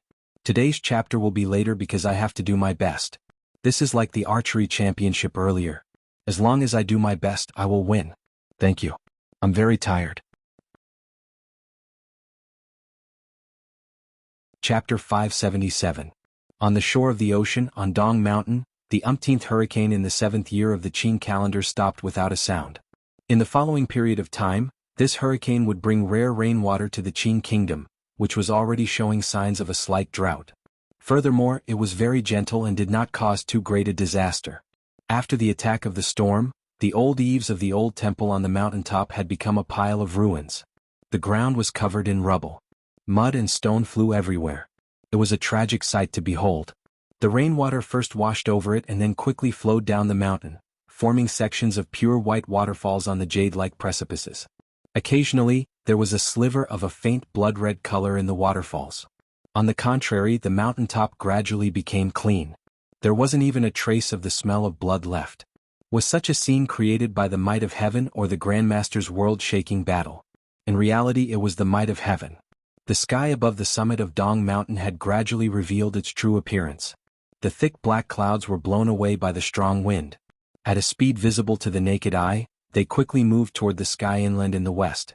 A bright and clear light once again descended on the summit of the mountain and onto the body of the most powerful man in the world by the precipice. He was the most powerful person in the world, bar none. No one dared to call him by his name because he was the emperor of the most powerful Qing kingdom. He was a famous general who had led an army on 3 northern expeditions, forcefully breaking the Wei kingdom into pieces, and completely changing the shape of the world's territories. He was the schemer who used the emperor's schemes the most thoroughly, the most tolerant, and the most tenacious. Just these three identities were enough for him to be called the most powerful person in the world. Furthermore, at the end of the Dong Mountain killing situation, his last identity was revealed. The most mysterious of the four great grandmasters in the world, the strange creature rumored to have always guarded the Qing palace and not come out.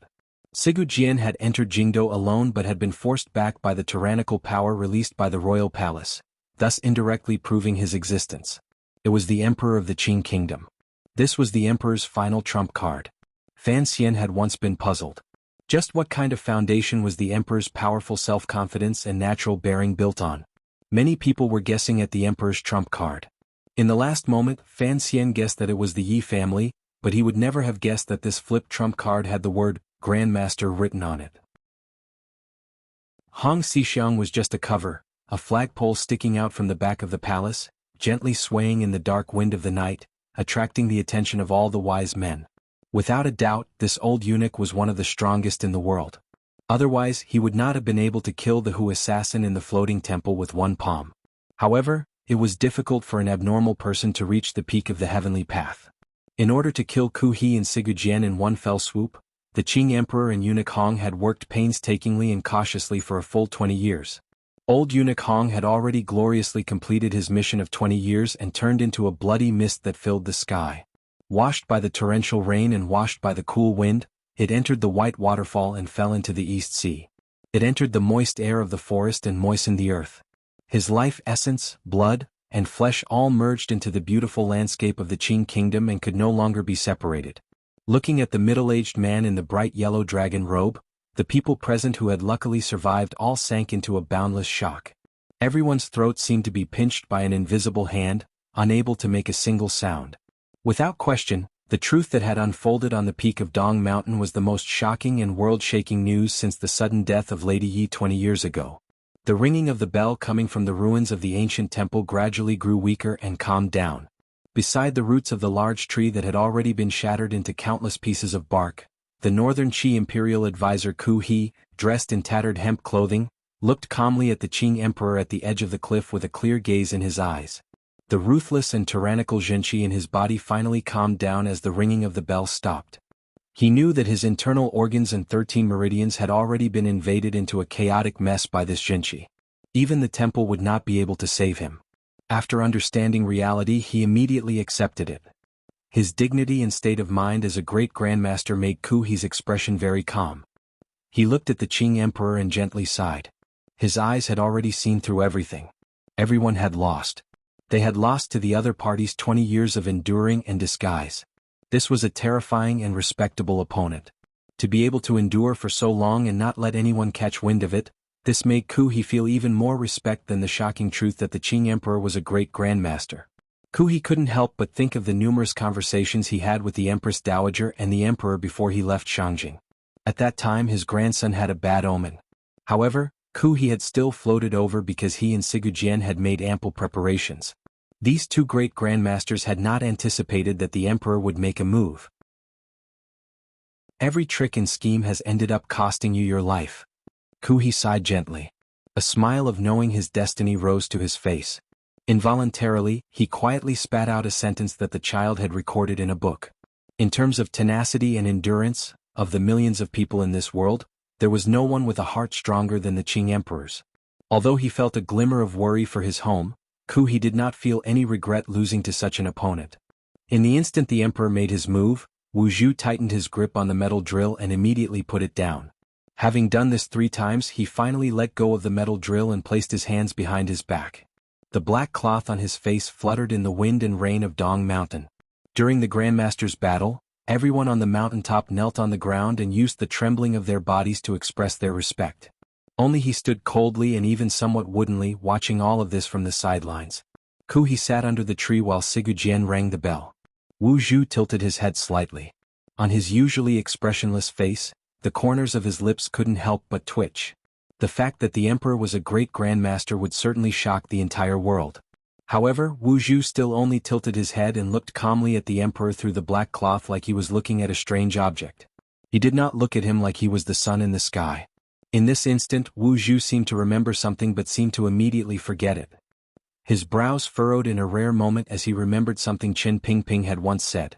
After the assassination in the Hanging Temple, Qin Pingping had smiled and said he was going to let Wu Zhu watch a show. In the end he did not see it. What show? A show of the emperor transforming into a great grandmaster? It looked like the secret that no one in the world knew had still been somewhat guessed by the old cripple closest to the emperor. But why did he have Wu Zhu put on this show? Wu Zhu began to think. He had many things he wanted to ask the emperor, but for a moment he didn't know where to start.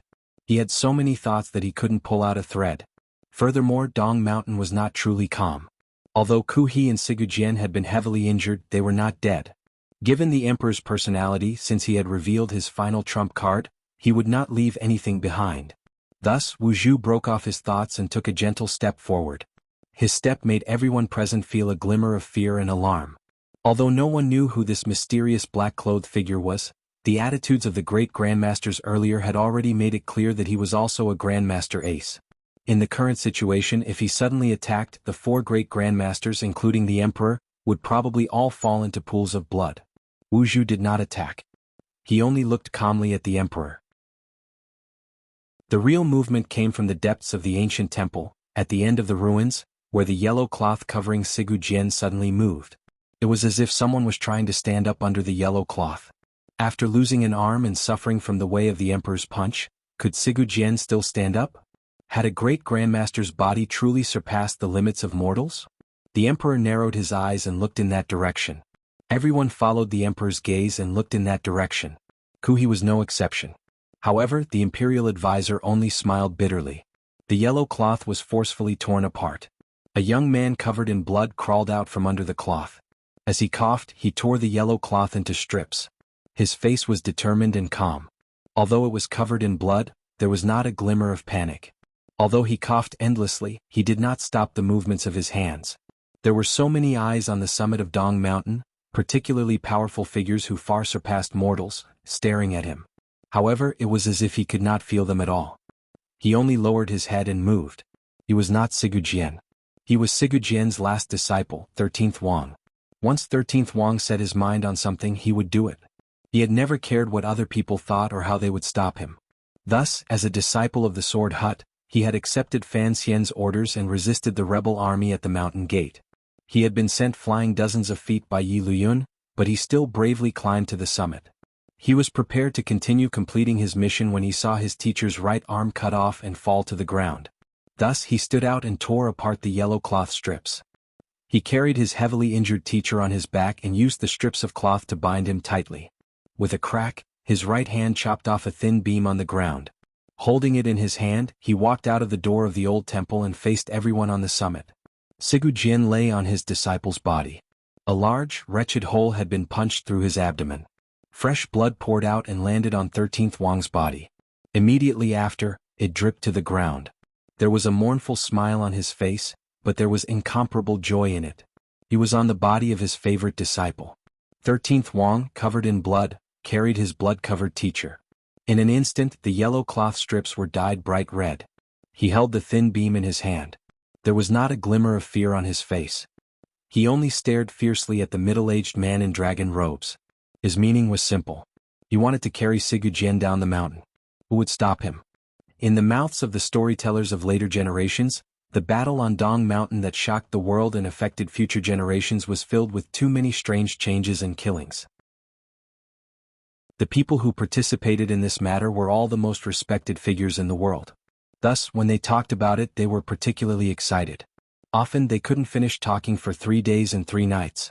However, what they talked about in these 3 days and 3 nights was basically what happened in 1 second. In this second, the Qing Emperor suddenly attacked, Yi Luyun was heavily injured, and Ku He and Sigu Jian had no way out.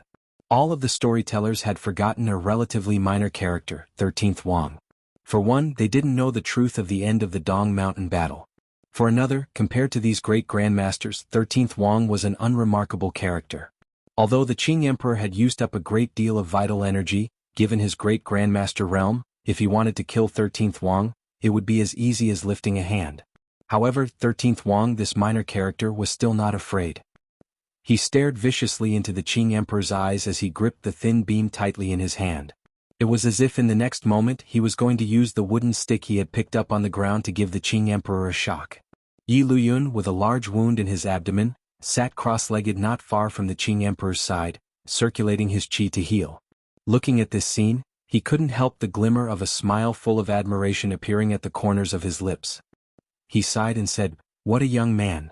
Sitting cross-legged beside the broken tree, Ku He's bitter smile gradually became clear. No one knew if he was thinking of his true last disciple, Begonia Duo, who was naturally in harmony with nature. He smiled slightly and sighed in admiration. Talented people appear in every generation, and the way of heaven changes. This is the principle. The Qing Emperor looked calmly at the unfamiliar young man. A moment later he smiled slightly. Then he gently moved a step to the side and opened up a path for 13th Wang, who was carrying Sigu Jian on his back.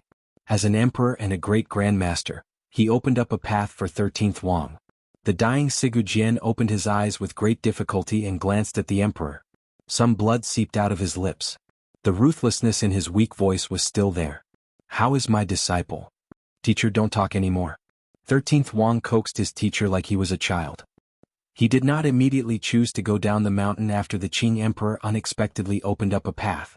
Instead, under everyone's shocked gazes, he walked to the Qing Emperor's side, lowered his body and picked up something. He picked it up naturally as if the Qing Emperor, who was shining brightly, did not exist. What he picked up was Sigu Jian's severed right arm and the normal sword. 13th Wang carried Sigu Jian on his back. In one hand he held a severed arm and a sword.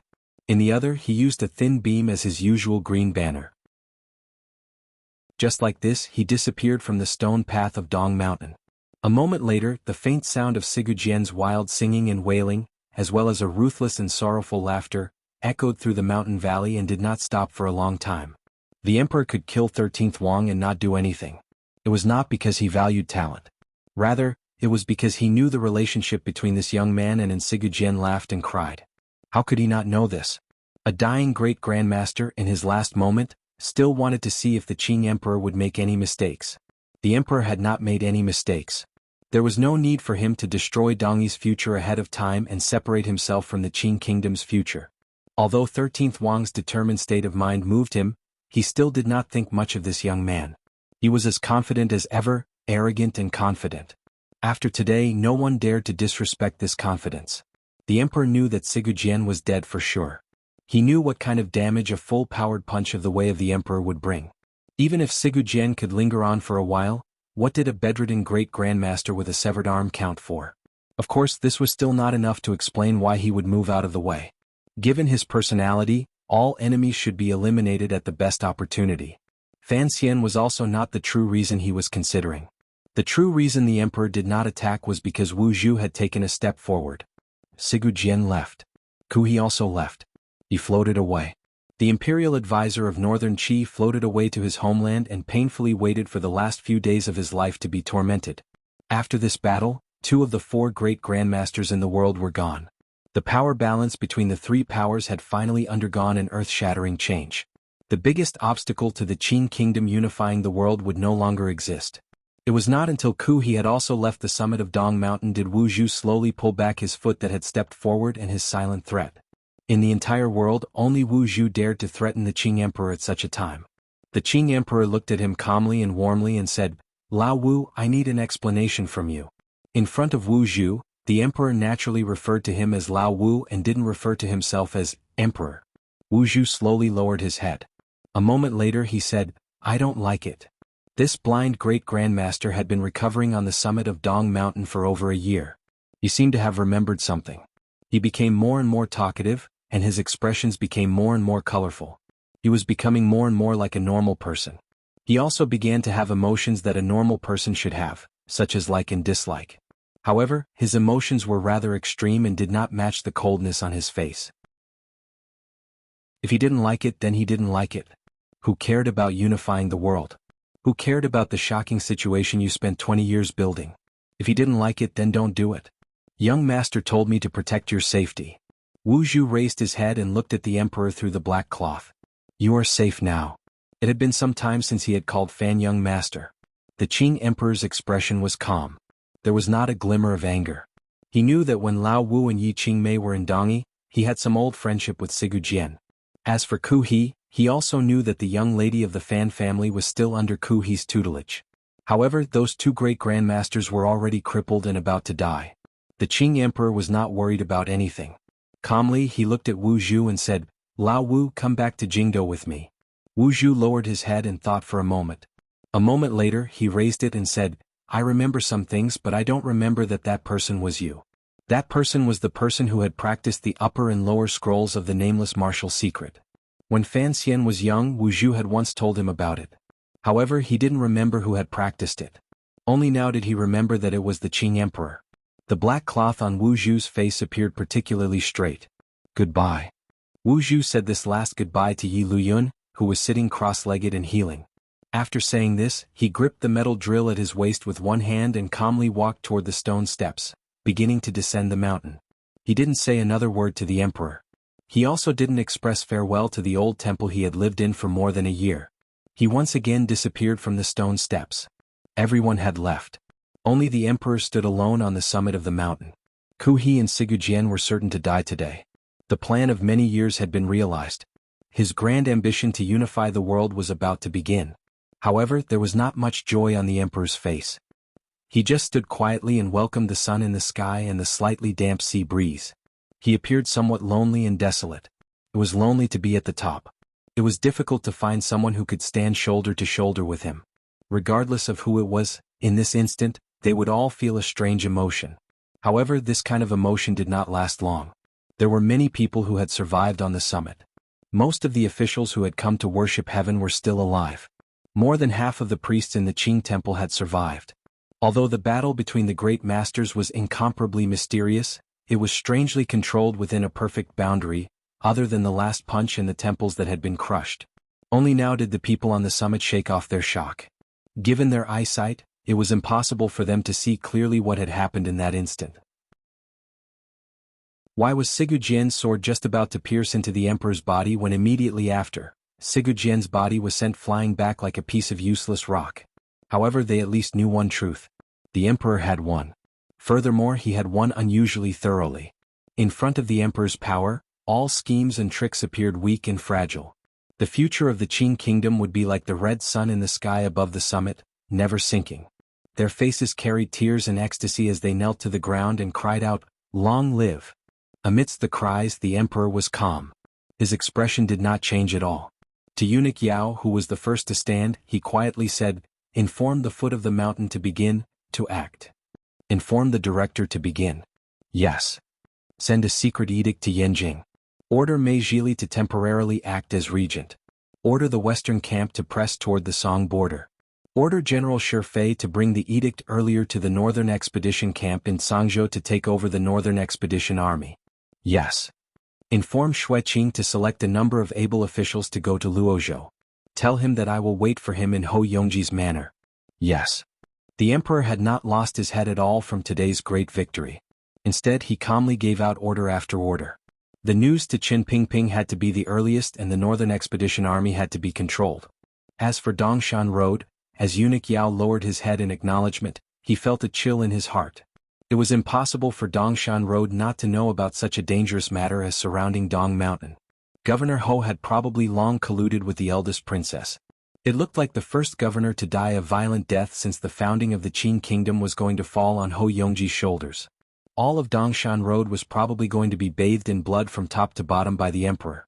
No wonder the emperor had Xue Qing travel thousands of li from Jiangnan to send good officials. After calmly and methodically setting up all of this, the Qing emperor finally let out a slow breath. He smiled self-mockingly and shook his head. He then walked in front of Yi Luyun and bowed respectfully. "Thank you for your hard work, Uncle Luyun." Without waiting for Yi Luyun to return the bow, he had already straightened his body and gazed in a daze at the ground that had long been washed clean. Hong Xixiang had died there, but he had not left any traces. For the sake of a noble goal, many people had willingly or passively given up their lives. Eunuch Hong was worthy of the Qing emperor's bow. The scene was a mess. However, the internal court had prepared a lot of things. Eunuch Yao led the officials whose legs were still weak and moved out some things from a side room that had never collapsed. He began to copy and stamp the seal. The emperor's royal seal had already been taken away by Sir Fan Jr., but the emperor's personal seal was still there. Since it was a secret edict, the personal seal was even more effective. After the first wash of the heavy rain, Dong Mountain welcomed the sun. A few white pigeons flew away from the summit of the mountain and circled a few times in the blue sky before flying off in all directions of the Qin kingdom. What they brought was not the news of the flood receding or the will of peace. Instead, it was the transmission of a powerful ruler's will. The flat summit of Dong Mountain had been calm until now. Suddenly, a massive rumble rang out. It didn't shake up any sand or stone, but it did raise some splashes of water. The entire area in the middle of the summit sunk 3 feet. It was as if a god had dropped a hammer and struck it. Only now did the true effect of a battle between great grandmasters reveal its terror and terror. As the two forces intersected, the compressed vital energy seeped into the world and forcefully collided with nature, changing the shape of the land.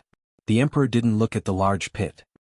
He only raised his head and watched the white pigeons fly in the sky and gradually fly further and further away.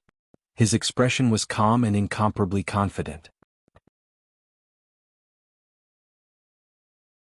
Chapter 578. The emperor issued a few secret edicts in succession. He then furrowed his brows and said something in a low voice to Eunuch Yao. Eunuch Yao was slightly startled, but his head was lowered very low, terrified of revealing even the slightest inappropriate emotion. The Qing emperor had used himself as bait to kill the two great grandmasters in the Dong Mountain situation. Naturally, he was prepared for everything that happened under heaven, such as the 5,000 rebel soldiers at the foot of Dong Mountain and the rebellion that was about to happen in Jingdo. Since the eldest princess had the power to create such a large situation, she would not pass up the opportunity to control the Qin kingdom in one go. This opportunity was bestowed upon her by the emperor. Once the situation developed, if he wanted the Qin kingdom to maintain a stable development, it seemed that the emperor, far away in Dong Mountain, could only rush back to Jingdo and use his supreme authority to stabilize the situation in Jingdo.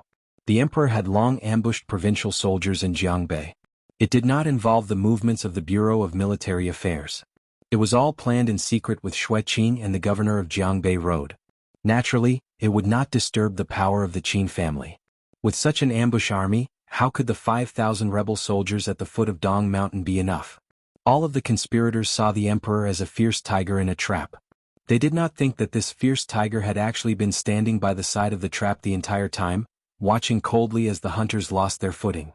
If the Qing emperor wanted to rush back to Jingdo and forcefully suppress the internal chaos, it would not be difficult. However, when the emperor and Qin Pingping had spoken twice by the palace pillars in front of the royal study and decided on this plan, he had never thought that once he finished the Dong Mountain matter, he would use the army to sweep through Dongshan Road and then return to court to tidy up state affairs. Although the Dong Mountain matter had happened by the seaside, its effects had spread throughout the entire Qin kingdom. For him, this was a rare opportunity. After a long period of planning, the main goal of the Dong Mountain matter was to remove the two biggest obstacles to the Qin kingdom's unification of the world. This was the so-called external threat. However, the external threat had been removed. What about the internal threat? This was an opportunity for the emperor. He would use his death to lure out all the restless elements in the court. Once the officials, who usually appeared to be incomparably loyal to him, knew of his death, would they still follow his final edict? Would they still have any respect for him? Would the little person hidden in the darkness and fog jump out now? Just as the emperor had always emphasized to Fan Xian and his sons, he valued people's hearts. The situation in Jingdo was, without question, the best opportunity to test people's hearts. The emperor stood in front of Yi Luyun, who was sitting cross-legged and healing. His expression was calm, but there were slight wrinkles at the corners of his eyes. What he said to Eunuch Yao was simple. He was going to send an edict to Qin Pingping to seal off the news. These were the two people the emperor trusted the most. The emperor wanted to see them one last time. Once Fan Xian and Yi Zhong passed this psychological test, they would obtain his absolute trust. However, the emperor on the peak of Dong Mountain had truly not thought that the situation in Jingdo would be so dangerous, that the people in the palace would be so hurt, and that his sister would be so powerful. Yi Luyun sighed and quietly said, "If we don't hurry back to Jingdo, I'm afraid there will be great chaos. In order to achieve great governance, there must first be great chaos. Using a storm of blood and wind to wash out the gold from the yellow sand and forge a united iron-like Qin kingdom could lay a good foundation for the war to unify the land in 2 or 3 years." The Qing emperor did not think much of such a price. However, he also did not underestimate his sister. He knew that if this happened, the entire Qin kingdom would probably sink into a storm. "I fought for this land," the emperor said coldly.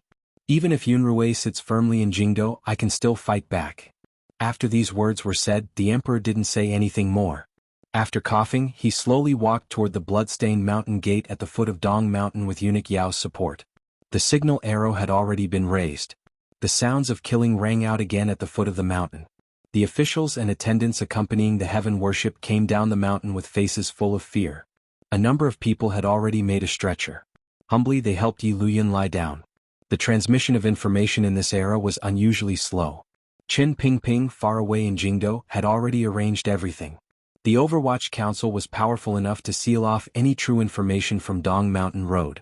The emperor had calculated that at the beginning of the rebellion, his proud and crazy sister would send news of his death back to Jingdo and push the entire situation into a crazy situation from which there was no way to recover. Since the eldest princess had started the Dong Mountain incident, regardless of whether the emperor was alive or dead, she had to handle all matters in Jingdo with the mentality that the emperor was already dead.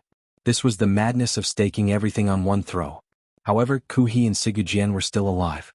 The 5,000 rebel soldiers at the foot of the mountain and the Jiaozhou Navy rebel army on the sea could not be completely destroyed. At most, in another 7 days, the true situation at Dong Mountain would get out.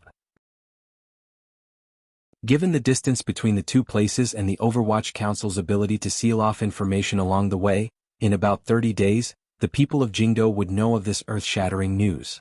At that time, the eldest princess would presumably have already started for a dozen days. No one knew if Jingdo could be held. As the emperor walked silently down the mountain, he thought about all of this. Although he was confident, he still did not want his Jingdo or his Qin kingdom to see too much turmoil. Comparing the two, he was still willing to take a risk and see the sincerity hidden in the deepest parts of people. He wanted to see the power of people, particularly Fan Xian's. He wanted to see whether or not Fan Xian could understand the heart of a monarch and help the emperor guard his homeland. He had not thought that Fan Xian would fight a beautiful battle but be restrained by the eldest princess with even more beautiful methods. In the end, Fan Xian had guessed the emperor's thoughts. However, the methods he used to protect his Jingdo home were things the emperor had never expected or wanted to see. No matter how the emperor calculated, he still missed one thing. It was the Empress Dowager's attitude. This emperor, famous for his filial piety and known to rule the world through filial piety, had forgotten that his mother was actually like him. She would forever place the Qin kingdom and the survival of the royal family first. Other than his own life, it was more important. Before he went down the mountain, the emperor, who had just obtained the greatest success of his life, still calmly gave one last order: capture alive the leader of the rebel army at the foot of the mountain. Although the black-clothed man at the foot of the mountain was not a great grandmaster, he was another important figure in the Qing emperor's heart. Wang Qinian lowered his head and fled down the mountain through the dense forest in the wind and rain. Before Ku He's first palm landed on old eunuch Hong's chest, this Overwatch Council official, who had seen the opportunity quickly, had secretly slipped down the mountain while no one was paying attention. He was known as the Two Wings of the Overwatch Council. Back then he had been a great bandit who had swept through Dongyi and northern Qi. When he did this kind of sneaky action, it was truly sharp. The sharp edges of the leaves brushed past his body. Although they were unable to cut through the Overwatch Council's special robes, they still shocked him. He didn't know what would happen at the top of the mountain. He only knew that such a scene was not something someone of his level should be prying into or curious about. In his opinion, the emperor was dead for sure. No one could survive the combined attack of 3 great grandmasters. Thus, he decided to flee at the first opportunity. His thoughts were simple. He had to send this shocking news to Jingdo at the first opportunity. Although he didn't know if he would be able to run into Fan Xian, who was also fleeing, he had to at least notify Director Qin. Jumping over a call, he cautiously used the wind, rain, and trees as cover. He had already come to the middle of the mountain without a sound. At this moment, he heard a muffled sound at the top of the mountain followed by the sound of a bell. It was the moment the Qing Emperor had punched out with the way of the Emperor's killing fist and Sigujian's heavily injured body crashed into the ancient temple's bronze bell. Wang Qinian paused and continued to lower his head. He hadn't walked for long when he felt some movement behind him. Unconsciously, he hid his body in a pile of weeds and watched the slanted stone path in the distance. 2 bloody people walked down the stone path. Wang Qinian was familiar with the young man. It was 13th Wang, whom he had interacted with for a long time in Jiangnan, who was on his back. Wang Qinian's eyes widened. Listening to the weak but comical conversation between the 2 bloody people, he finally knew who 13th Wang was carrying. The bloody person with the broken arm was 13th Wang's teacher. Wang Qinian was Fan Xian's most trusted aide. He even knew about the matter of the chest. Naturally, he also knew 13th Wang's true identity. 13th Wang was the last disciple of Dongyi's Sigu Jian. Then his teacher was Sigu Jian. Wang Qinian's shocked pupils constricted. He didn't even dare to breathe loudly. He could only calmly watch this strange and sorrowful pair of teacher and disciple walk down the stone steps step by step. A moment later he came back to his senses. He was still slightly absent-minded. He wondered what had happened on the summit of the mountain. Who in this world could injure Sigu Jian to such an extent? Before Wang Qinian could wake up from his shock, a hemp-clothed figure floated down the mountain in a strange posture. Wang Qinian looked at this scene and almost vomited blood. What was going on with Master Ku He? Magic? Looking at this old bald donkey's face, why was it like a zombie's? Two great grandmasters had walked past Wang Qinian's eyes one after another. Furthermore, they had left in such a dejected manner. Perhaps they had already discovered Wang Qinian's hiding like a field mouse. At this moment, how could the two great grandmasters who didn't have long to live have the energy to pay attention to him? However, Wang Qinian was extremely shocked. He couldn't understand how the two grandmasters, who had charged to the top of East Mountain like gods, could become like this in such a short time. After a long time, he straightened his body with trembling legs and turned his head toward the peak of Dong Mountain that rose into the clouds. He thought to himself, had the emperor won? Perhaps he should return to the summit of the mountain to see what had happened. However, the shock in his heart and a faint sense of fear urged his legs to continue walking down the mountain. Past noon and into the night, the sounds of killing rose up from all directions at the foot of the mountain. Wang Qinian, who had been hiding in the darkness like a bat, finally took the opportunity to break out of the battlefield. He finally confirmed the reality that the emperor was still alive and well. The rebellion had failed. The great grandmasters were doomed. He made a decision on his own. He would no longer follow the heaven worship procession. Instead, he ran toward Jingdo as fast as he could. He had to tell Fan Xian the truth of this matter and provide background information that Sir Fan Jr. could use for reference. Only then could he prevent Fan Xian from making an unforgivable mistake in Jingdo. Wang Qinian was an official of the Overwatch Council and an official of the Emperor. He was certain of only one identity. He was Fan Xian's trusted aide. He knew too many things about Fan Xian and too many thoughts. He was very afraid that Fan Xian would make some wrong decisions because of the Emperor's death. It was just like how the Jiaozhou Navy Admiral Su Maokai had advised Fan Xian to make a decision on the boat. For some reason, Wang Qinian guessed the Emperor's thoughts. He was terrified and worried for Fan Xian and everyone in Jingdo. Thus, he used the fastest speed and experienced countless twists and turns to rush back to Jingdo. He rushed ahead of the Overwatch Council and the eldest princess spies. Carrying this world-shaking news, he came to Qin Garden. He was the first person in the world to spread this news. In the end, he did not spread this news. The old cripple of the Overwatch Council had directly tied him up and gagged his mouth, not giving him any chance to spread the news. In the few days after the old cripple learned of the situation on Dong Mountain, he developed a new habit. He often sighed to his old servant. You have to know that it is not an easy thing to make a person die. When Wang Qinian prepared to slip down the mountaintop, Gouda had already slipped away. These trusted aides at Fan Xian's side had, without question, been infected with too much of Fan Xian's scent. They were different from most people in this world. In the depths of their hearts, they had already unconsciously begun to view their own lives as more important than the emperor's. In a society with imperial power, this was a rebellious thought. Although Fan Xian had never said it explicitly, the way he did things in secret from the court and the imperceptible influence he had on the words and actions of the people at his side all showed this point. When Gouda trembled as he fled down the mountain, he had certainly not thought of this. Like Wang Qinian, he did not see Sigu Jian and Ku He's heavily injured figures.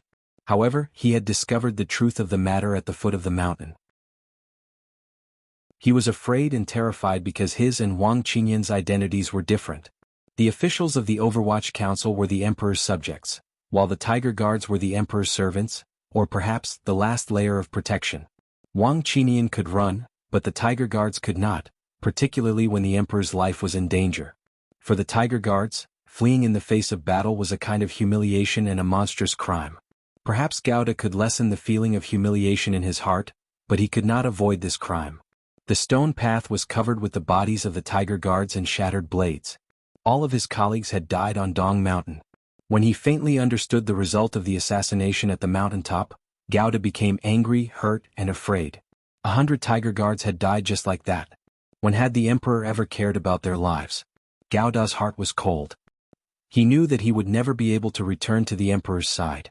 Once he showed himself, what awaited him would be the severe punishment of the Qing law and palace rules. Not only would he die, but perhaps even his family would be implicated. Thus he chose to flee even more resolutely. He trusted Fan Xian, but he could not return to Fan Xian's side because he didn't want to bring any trouble to Sir Fan Jr. He only wanted to leave the unfathomable royal palace and the emperor whose power could not be offended. He wanted to go to a distant place and live the rest of his life in peace. At the end of the Dong Mountain incident, 2 of Fan Xian's trusted aides chose their own paths. At the time it did not attract much attention. No one had even noticed this. But when it came to things like life, who could say anything about it? Every sip and every peck was destined. The cause sown today would bear a bitter fruit in the future. While Gouda and Wang Qinian were running on the road, the thousands of rebel soldiers at the foot of Dong Mountain and the 9th-level assassins in Dongi were also on the road to escape. The Jiaozhou Navy ships on the sea had not yet entered the deep ocean when they were blocked off by the ships that Xiaozhou had sent over. Although the combined fighting power of the 2 provincial soldiers was far from that of Yan Xiaoyi's personal longbow soldiers, the most important thing in a battle between 2 armies was momentum.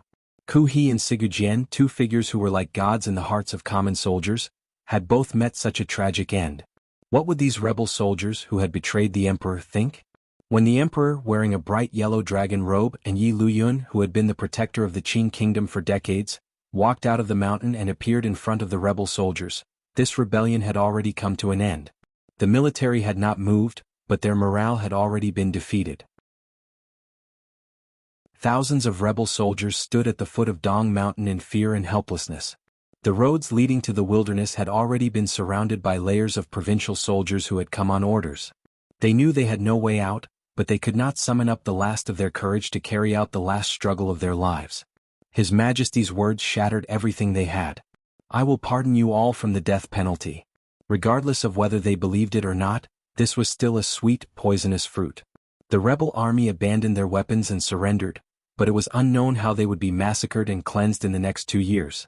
When the provincial soldiers began to surround them before the Qing emperor had come down the mountain, the Qing emperor had not yet come down the mountain. After attacking the mountain, Yun Zhilan and a group of Dongi assassins still had a dozen people left.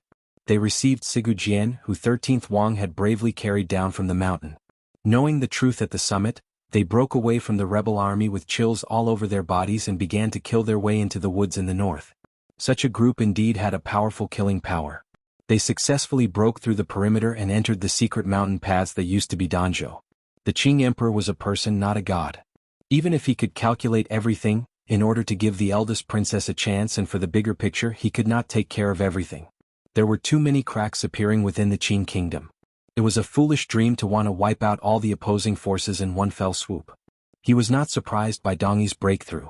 However, the Qing emperor had given an order to the black-clothed commander of the rebel army because he was very interested in him. Even though he knew the chances of capturing him were not high, he still had to try. Master Ku He, with an inauspicious yellow face, was sitting behind the black-clothed man's horse and following him out of the encirclement. For a grandmaster to be so dispirited, a glimmer of sorrow flashed through the black-clothed man's eyes.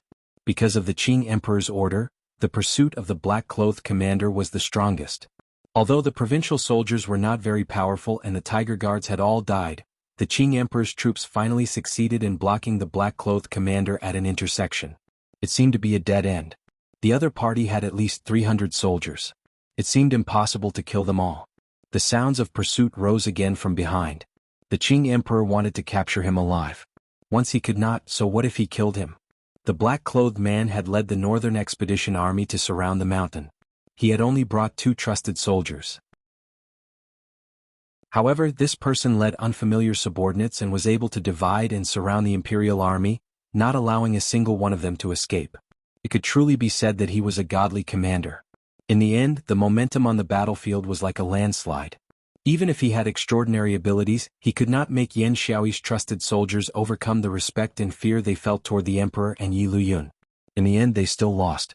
Looking at the hundreds of soldiers in front of him, the black-clothed man, who had always appeared calm and gentle during the encirclement of the mountain, finally slowly straightened his body and carefully tied Master Ku He to his back. The two trusted soldiers beside him each held an object wrapped in cloth. After untying the layers of coarse cloth, they revealed a metal rod about the length of an arm inside. The black-clothed man calmly accepted it with both hands and put it together with a clang. With a wave of one hand, killing intent surged. A long, black metal spear suddenly appeared in his hand. With the spear in his hand, a powerful fighting spirit abruptly exploded from his calm eyes. His entire body also began to emanate a murderous aura. He was like a god of war. He squeezed the sides of his horse. Alone with Kuhi on his back, he charged toward the 300 soldiers. His aura was like thunder and could not be stopped. It was as if he had returned to that night in Shangjing, when the rain fell as arrogantly. 2 of his trusted soldiers died, but he escaped with Kuhi on his back, a provincial general reported in a trembling voice as he knelt in front of the Qing emperor. Chapter 579. In just one night, the people who had come down from Dong Mountain had taken care of all the matters. For the first time in the history of the Qing kingdom, a rebellion in broad daylight had ended miserably. At least, the regicide had ended miserably and could not cause any more waves. Everyone, including the emperor, cold-blooded and slightly nervous, waited for the changes in Jingdo in a dozen days. The emperor was already very tired. Getting rid of the 2 great grandmasters, Kuhi and Sigujian, was indeed the most beautiful page of his life, but it had also used up too much of his strength and spirit. Particularly after such a long plan had become reality, the influence it had on his spirit made him not as powerful as people appeared. In his life, this was actually his weakest and easiest time to be defeated. However, no one realized this. No one dared to take advantage of this.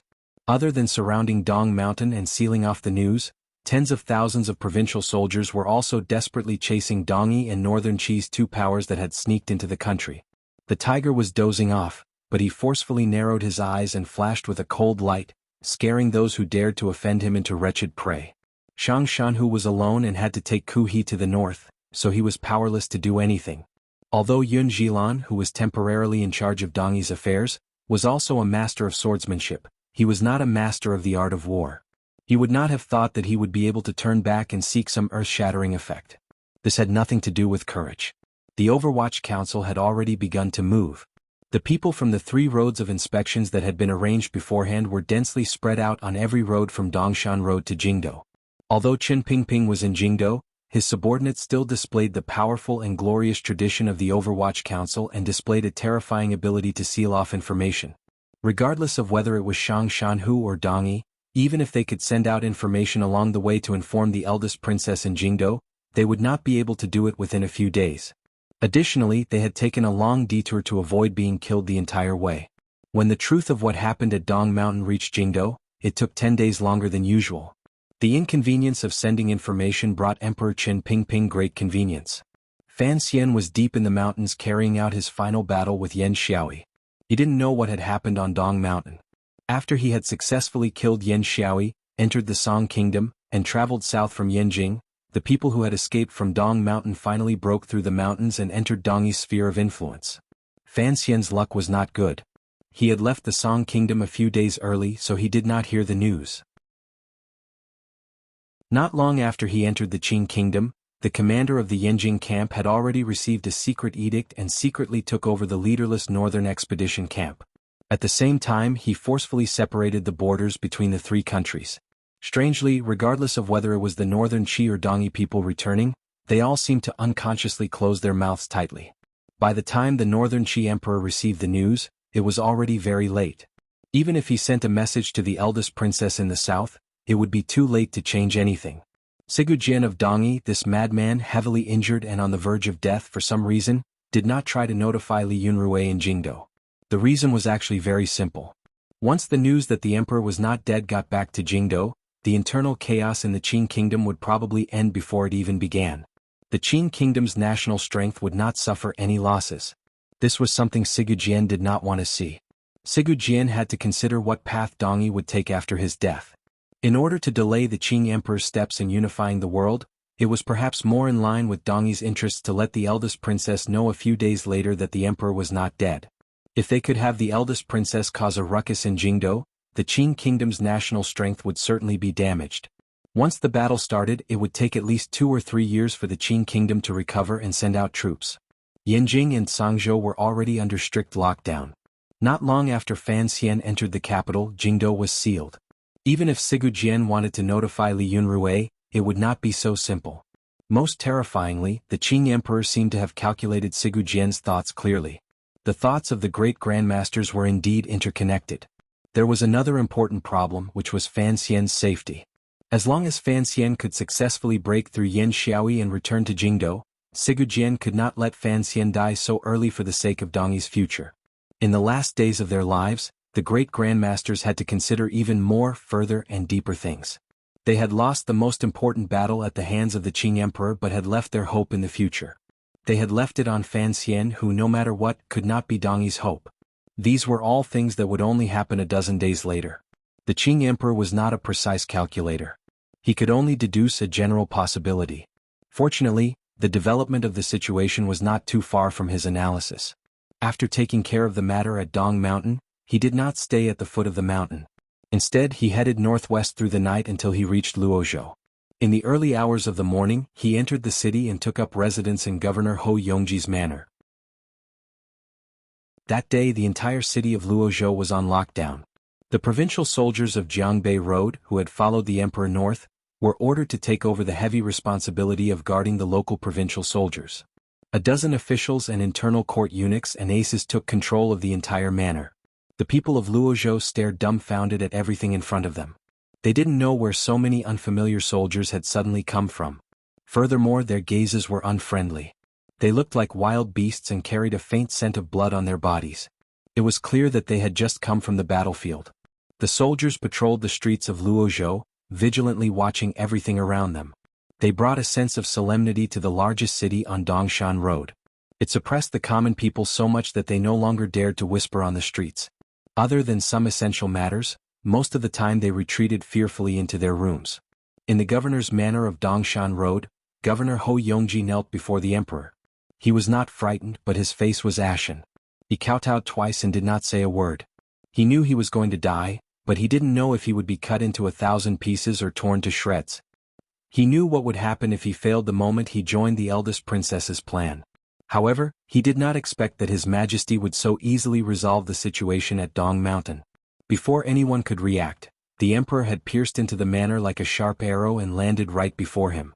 The emperor did not look at him, and there was no disappointment on his face. He knew that the official kneeling at his feet would become the first Qing kingdom's governor-general to be executed in the past 30 years. He just counted the days coldly, trying to see if he could leave enough time for his sister. Luozhou City had become a dead city. No one could leave. Even though the eldest princess had planted spies in Dongshan Road, they had no idea what had happened in the manor. Some people outside the city had noticed the strange phenomenon in the city and began to send news back to Jingdou. However, every time they traveled a few dozen li, they would be killed by the Overwatch Council spies disguised as various characters. Qin Pingping had invested up to 40% of the Overwatch Council's manpower in these three areas. No wonder he was forced to lead the Jingdou garrison around Jingdou to engage in guerrilla warfare.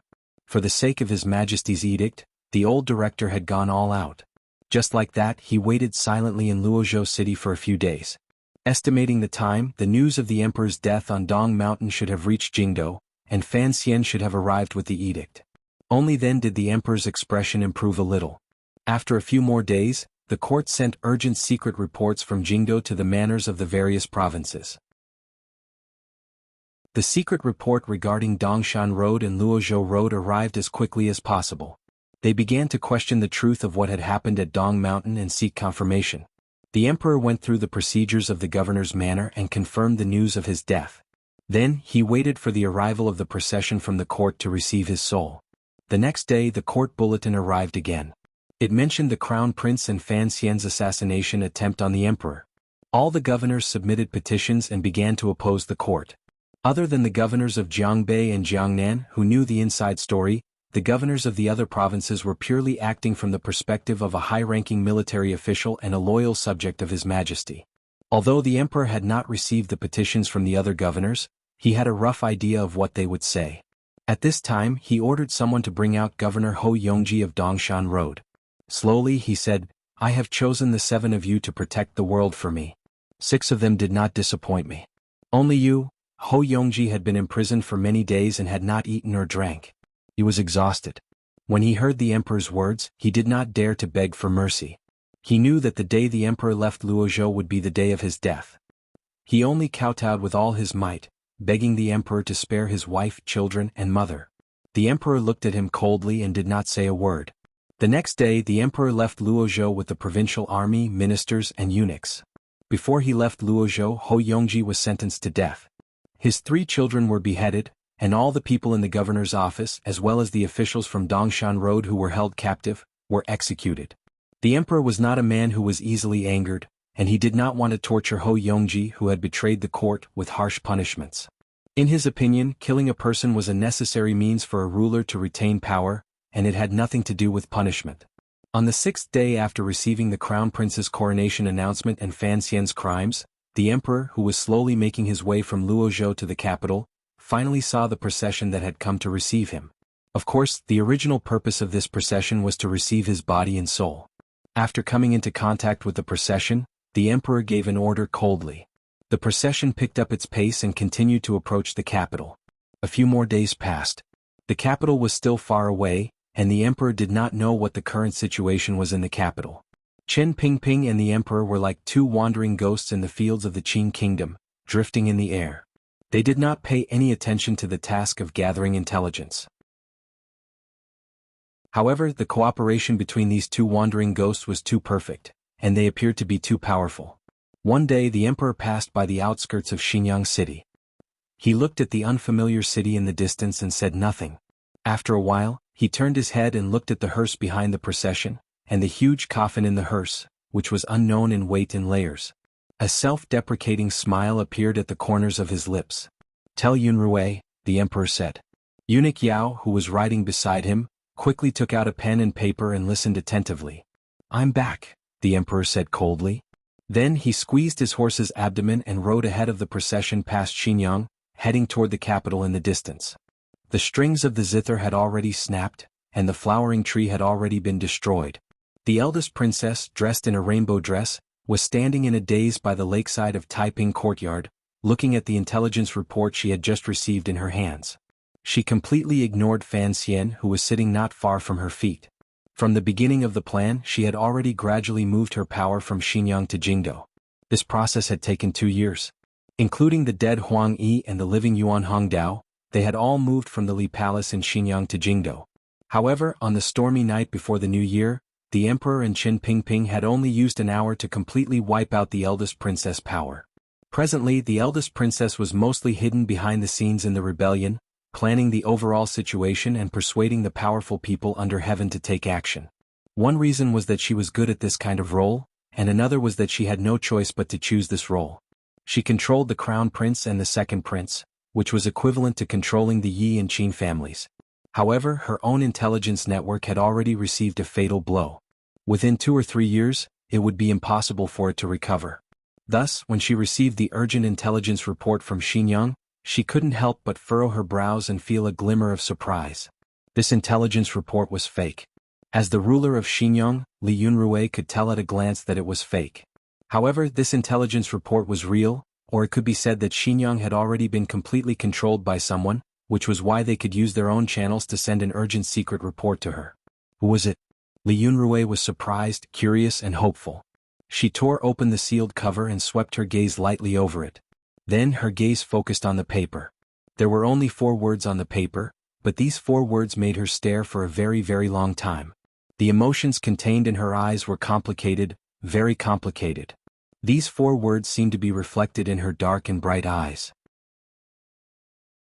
As each word was typed out, it became the constriction and expansion of her pupils, the intensity of her gaze and the faintness of her gaze. First, there was a powerful shock in her eyes. Then there was a faint disappointment. Immediately after, there was an inexplicable anger.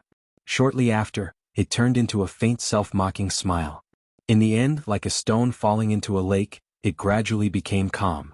In just a moment, so many emotional changes had occurred in the eyes of the most beautiful and ruthless woman in Qin Kingdom. Fan Xian watched her quietly from the side, watching the change in her eyes. He did not see the craziness that terrified him. His heart was slightly at ease. Immediately after, with a thump, he guessed the contents of the letter. Even the Yi family's betrayal and his control of Jingdo had not made Li Yunrui lose her composure like this. Then, there was only one person in the world who could make her like this. Li Yunrui once again lowered her head and carefully read the 4 words on the paper. I have returned. The handwriting on the paper was strong and powerful. It was the emperor's handwriting. However, Li Yunrui could tell at a glance that this was eunuch Yao's writing. Although the emperor was a diligent ruler, he had to lead such a large country and handle so many memorials. He would still be mentally exhausted. Memorials that were not harmful were often given to eunuch Yao for approval. Over time, eunuch Yao had learned 90% of the emperor's handwriting. It was enough to fool the officials in court and the imperial censors. However, Li Yunrui had put a lot of thought into her brother. How could she not see the difference? She did not suspect that this was a lie. Someone had used eunuch Yao's handwriting to pretend that the emperor was still alive. She knew that other than the emperor, no one else would have thought of saying such simple and powerful words. The meaning of these words was very simple. I have returned. I'm still alive. Do as you see fit. 2 lines of tears fell from Li Yunrui's eyes without reason. This was an indescribable emotion that stimulated her tear ducts. It made this woman who loved to cry in front of the Empress Dowager, cry in this lonely Taiping courtyard. This was probably the Qing Emperor's last message to his sister. His last words, Li Yunrui thought sorrowfully in her heart. Did he disdain to personally write his last words? The emperor would never have thought that these words would make Li Yunrui feel so many emotions. He was only announcing his return as an emperor. Like a lion, he announced to the world that he had supreme authority over his territory. Fan Xian did not understand why the eldest princess was crying. There was not a hint of madness on this crazy woman's face. She was only sad and sad. No matter what, he would never have thought that the eldest princess would be angry and sad because the emperor did not personally write these words. Without question, the emperor and Fan Xian were both intelligent people, but they still could not understand women. For men, women were, without question, a completely different species, a stranger from a distant and unknown space. Li Yunrui weakly let go of her fingers. The paper floated down from between her fingers.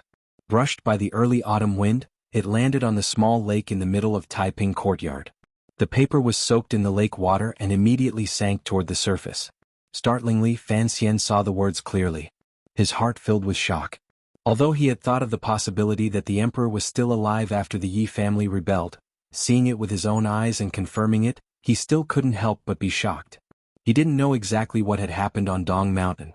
Since the emperor was still alive, the eldest princess had suffered a crushing defeat. Although she had said so earlier, Fan Xian knew that if she could destroy all the powerful men in the world in one fell swoop, that would be the most satisfying for her. This was the good news Fan Xian had been waiting for. If the emperor died, he was truly worried whether or not the Yi family would continue down this path. Fan Xian clenched his fists with difficulty, suppressing his excitement. Slowly standing, he gazed at Li Yunrui's back. He was worried whether or not this woman would give some crazy order after being provoked by this news. Li Yunrui gently clapped her hands. Many aces surged in around the small lake. Fan Xian swept his gaze over them and was not afraid. Perhaps these people summoned by Xinjiang were terrifying in the eyes of a normal person, but they were nothing to him. He was only worried about Wan'er and Dabao. Unexpectedly, to Fan Xian's surprise and the shock of the subordinates, Li Yunrui's expression was calm. She slowly opened her mouth and said, "You can all leave. We don't need you here anymore." She paused for a moment and then said, "Hide your names and live out the rest of your lives in peace. Don't think about such laughable things as revenge." The subordinates were in an uproar. They looked at the eldest princess with disbelief and said in a pained voice, "Your Highness." From the moment Fan Xian stepped into Taiping courtyard, these people knew that a major problem had appeared in the Jingdo rebellion. However, they still had great confidence in the eldest princess. Li Yunrui only smiled indifferently and waved her hand. She didn't say anything more. "Your Highness." The subordinates knelt down in front of her on the small hill and around the small lake. They refused to leave. A few of them even began to cry. Fan Xian looked at this scene in shock. Although he knew that Li Yunrui had already given birth to the thought of ending her own life after the failure, which was why she had sent her subordinates away, he had not expected that these subordinates would be so loyal to her. He had very little contact with Xinjiang and didn't know how the eldest princess controlled her subordinates. With the emperor's indulgence and Qin Pingping's help, He had more victories than losses in the battles against the eldest princess these 2 years. He couldn't help but feel a bit of contempt toward Li Yunrui. Seeing the crying subordinates unwilling to leave and feeling everyone's loyalty toward the eldest princess, only then did Fan Xian faintly understand something. For example, why this princess had so much power in court, why she could convince Ku He and Sigu Jian to act, why she could control the crown prince and second prince, why. This was just a feeling. He still didn't know where the eldest princess magic came from, but he knew that this was not an effect that could be achieved by peerless beauty. Unfortunately, Fan Xian didn't know in the past. It looked like he wouldn't have a chance to see the eldest princess' true power. There were cries all around. The eldest princess, who was by the lake, furrowed her brows slightly. Appearing slightly annoyed, she waved her hand again. A leading official looked at this scene and knew that the matter was over. Wiping away the tears at the corners of his eyes, he knelt down and kowtowed loudly. Resolutely he turned and left. When one person left, many others also left. Perhaps none of these people were greedy for life or afraid of death. However, since Li Yunrui had given the order and Her Highness was clearly unhappy, other than leaving, they had no other choice. Thus, only the eldest princess and Fan Xian were left in Taiping courtyard. Although it had been like this earlier, Fan Xian knew that there were many people watching him outside. Now that he knew those people had all left, his heart felt even more lonely. Looking at the eldest princess' thin shoulders, he felt slightly lost. Li Yunrui slowly turned around. Her 2 hands were placed elegantly on her abdomen. Her wide sleeves hung low, forming a beautiful and luxurious line. There was still a slight smile on her face, but her gaze was particularly clear. She was no longer the sinister figure in front of her enemies. She was no longer the weak person who was often slapped and cried in front of the Empress Dowager. She was no longer the stubborn, angry, and sorrowful sister under the Emperor's iron hand. She was the eldest princess.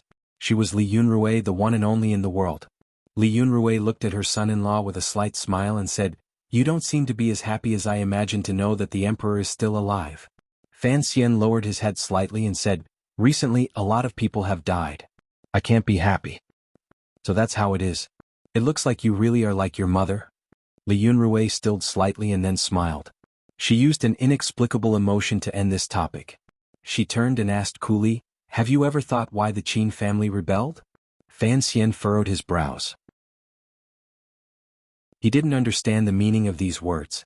He also didn't know why, at such a time, she would suddenly mention the Qin family that had already been driven out of Jingdou by the Dingzhou army. The eldest princess glanced at him with a slightly mocking gaze and then sighed. She looked at the piece of paper that had already sunk to the bottom of the lake. The lake water of Taiping courtyard was extremely clear and shallow. The white paper gradually spread in the lake water like a piece of steamed bread that had been soaked in water. Countless red carps came forward to fight for it, and the water churned. She watched this scene calmly and said, "In reality we are all fish. It's just that the things we fight for are not the same. This time I didn't get anything. I had thought I would be angry and disappointed. I was indeed angry and disappointed. In the end I realized that he is still alive. In the end I am still happy." Fan Xian thought with slight sorrow. Based on what the eldest princess had said earlier, she had already reached her goal in life.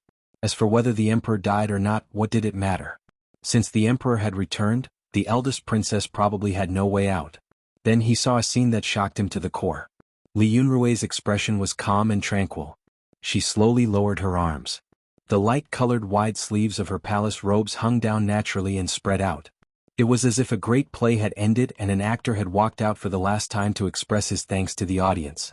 The last actor was not only herself, but also a black poison dagger.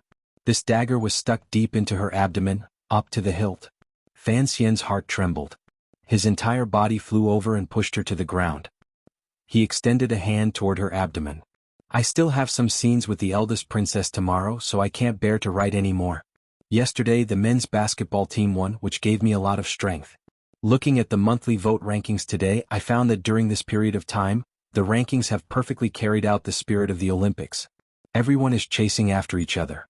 It is serious, nervous and lively.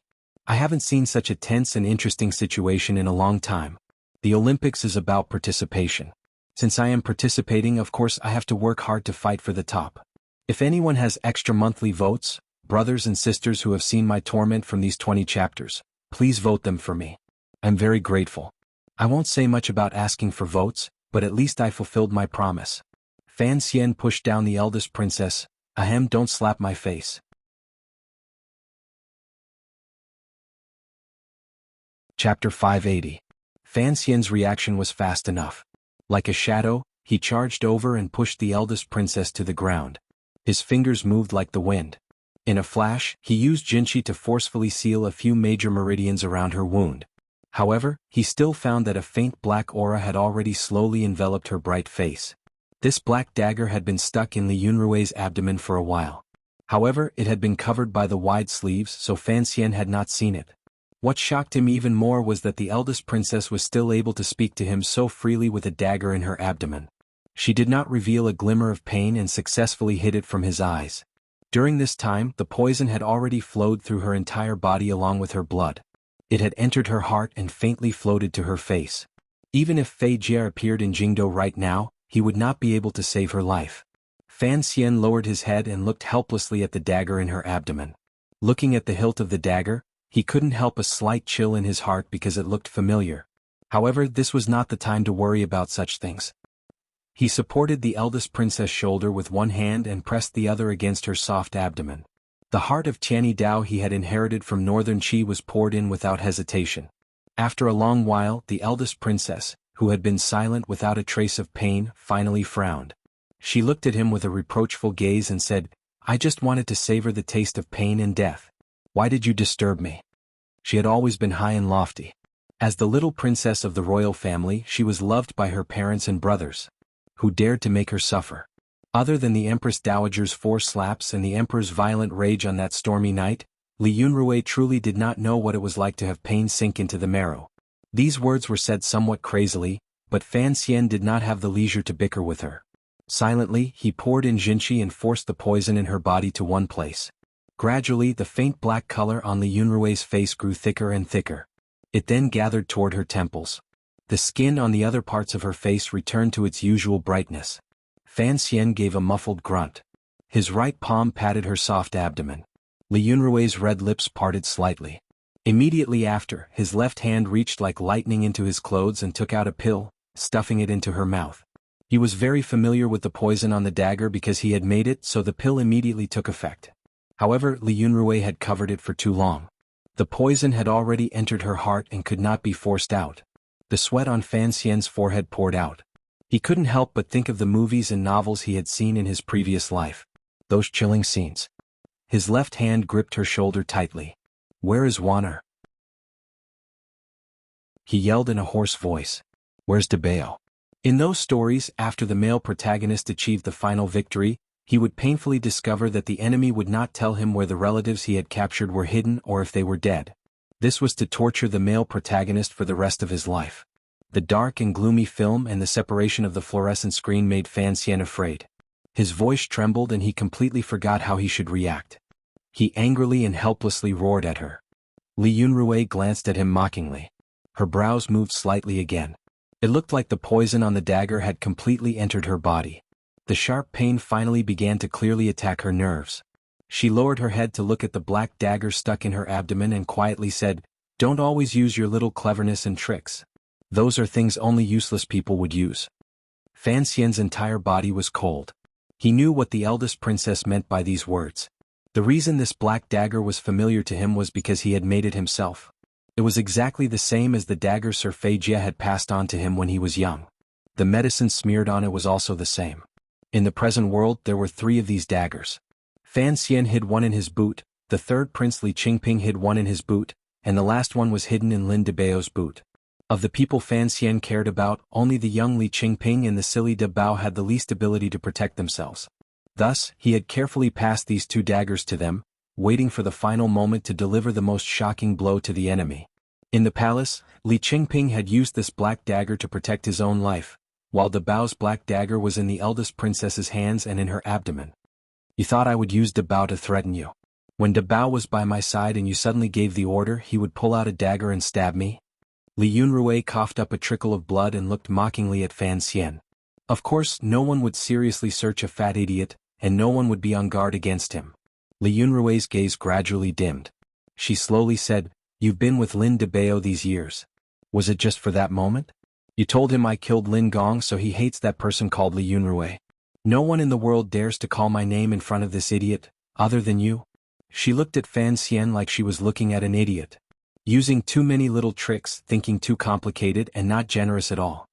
Fan Xian's entire body was cold. He had not thought that his last move would be so laughable in the other party's eyes and so easily seen through.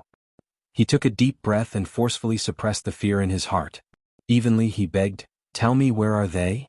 Li Yunrui did not look at him. Her body gradually grew cold. Her shoulders unconsciously shrank back. "I am about to die. What is the need to leave Wanner alone in the world to be bullied by men? She is my wife. I will protect her." Li Yunrui's eyes looked to the side. In a trembling voice she said, "I had wanted to kill your concubine, but I did not succeed. You will have many women in the future. Why should I let Wanner continue to suffer?" She turned her head and looked calmly into Fan Xian's eyes. "Don't worry, I won't use her life to force you to become an ascetic monk." Fan Xian's heart jumped slightly. He stared in a daze at the beautiful face in front of him. At this moment, the poison had all gathered on the two sides of her temples. Following her blood vessels, it turned into a few streaks of green, just like two green flowers at her temples. There was a strange beauty to it. Li Yunrui looked at him mockingly. She slowly raised her right hand and pulled Fan Xian over. She leaned weakly against his shoulder. Her face was close to his face and her body was leaning against his. It appeared very intimate. She used this warm position to move closer to his ear and quietly say, "Why did the Qin family betray? Go ask Ping Ping. I can only guess." Even at death's door, this exceptional beauty still exhaled like orchids. Her slightly warm breath blew against Fan Xian's ear. It felt strangely charming. Of course, Fan Xian did not have any other thoughts. His eyes looked at the blue flower at the corner of his brow that was close at hand and listened to the voice gradually reaching his ears. The gaze in his eyes became more and more serious, more and more shocked and more pained.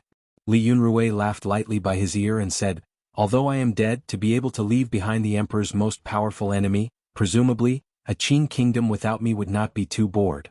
Fan Xian's mouth was dry. He couldn't speak for a moment. He could only lower his head disappointedly. Although he was silent, he still displayed a powerful hesitation and loss. "This is your mother's courtyard. I wanted to burn it down, but after thinking about it, I decided to leave it to you. This place is very beautiful. Most importantly, I think you need this place to understand some things. You won't let me down." Li Yunrui glanced at her son-in-law one last time and said with slight mockery, "You even want to use that idiot De Bao. In this world, there are only two people as shameless and hypocritical as you. One is the emperor and the other is you. So, I think very highly of you." At this time, Fan Xian's entire body was frozen. He did not hear the last words at all. Immediately after, a strange sound came from behind him. It made his heart jump. Turning around to look, he saw that the flowering tree behind the broken zither had moved, revealing a small hole below. In the hole were Wanner and De Bao. Both of them were tightly bound. Cloth had been stuffed into their mouths. It was impossible for them to speak. Wanner's eyes were slightly red. She looked at Fan Xian with a worried gaze.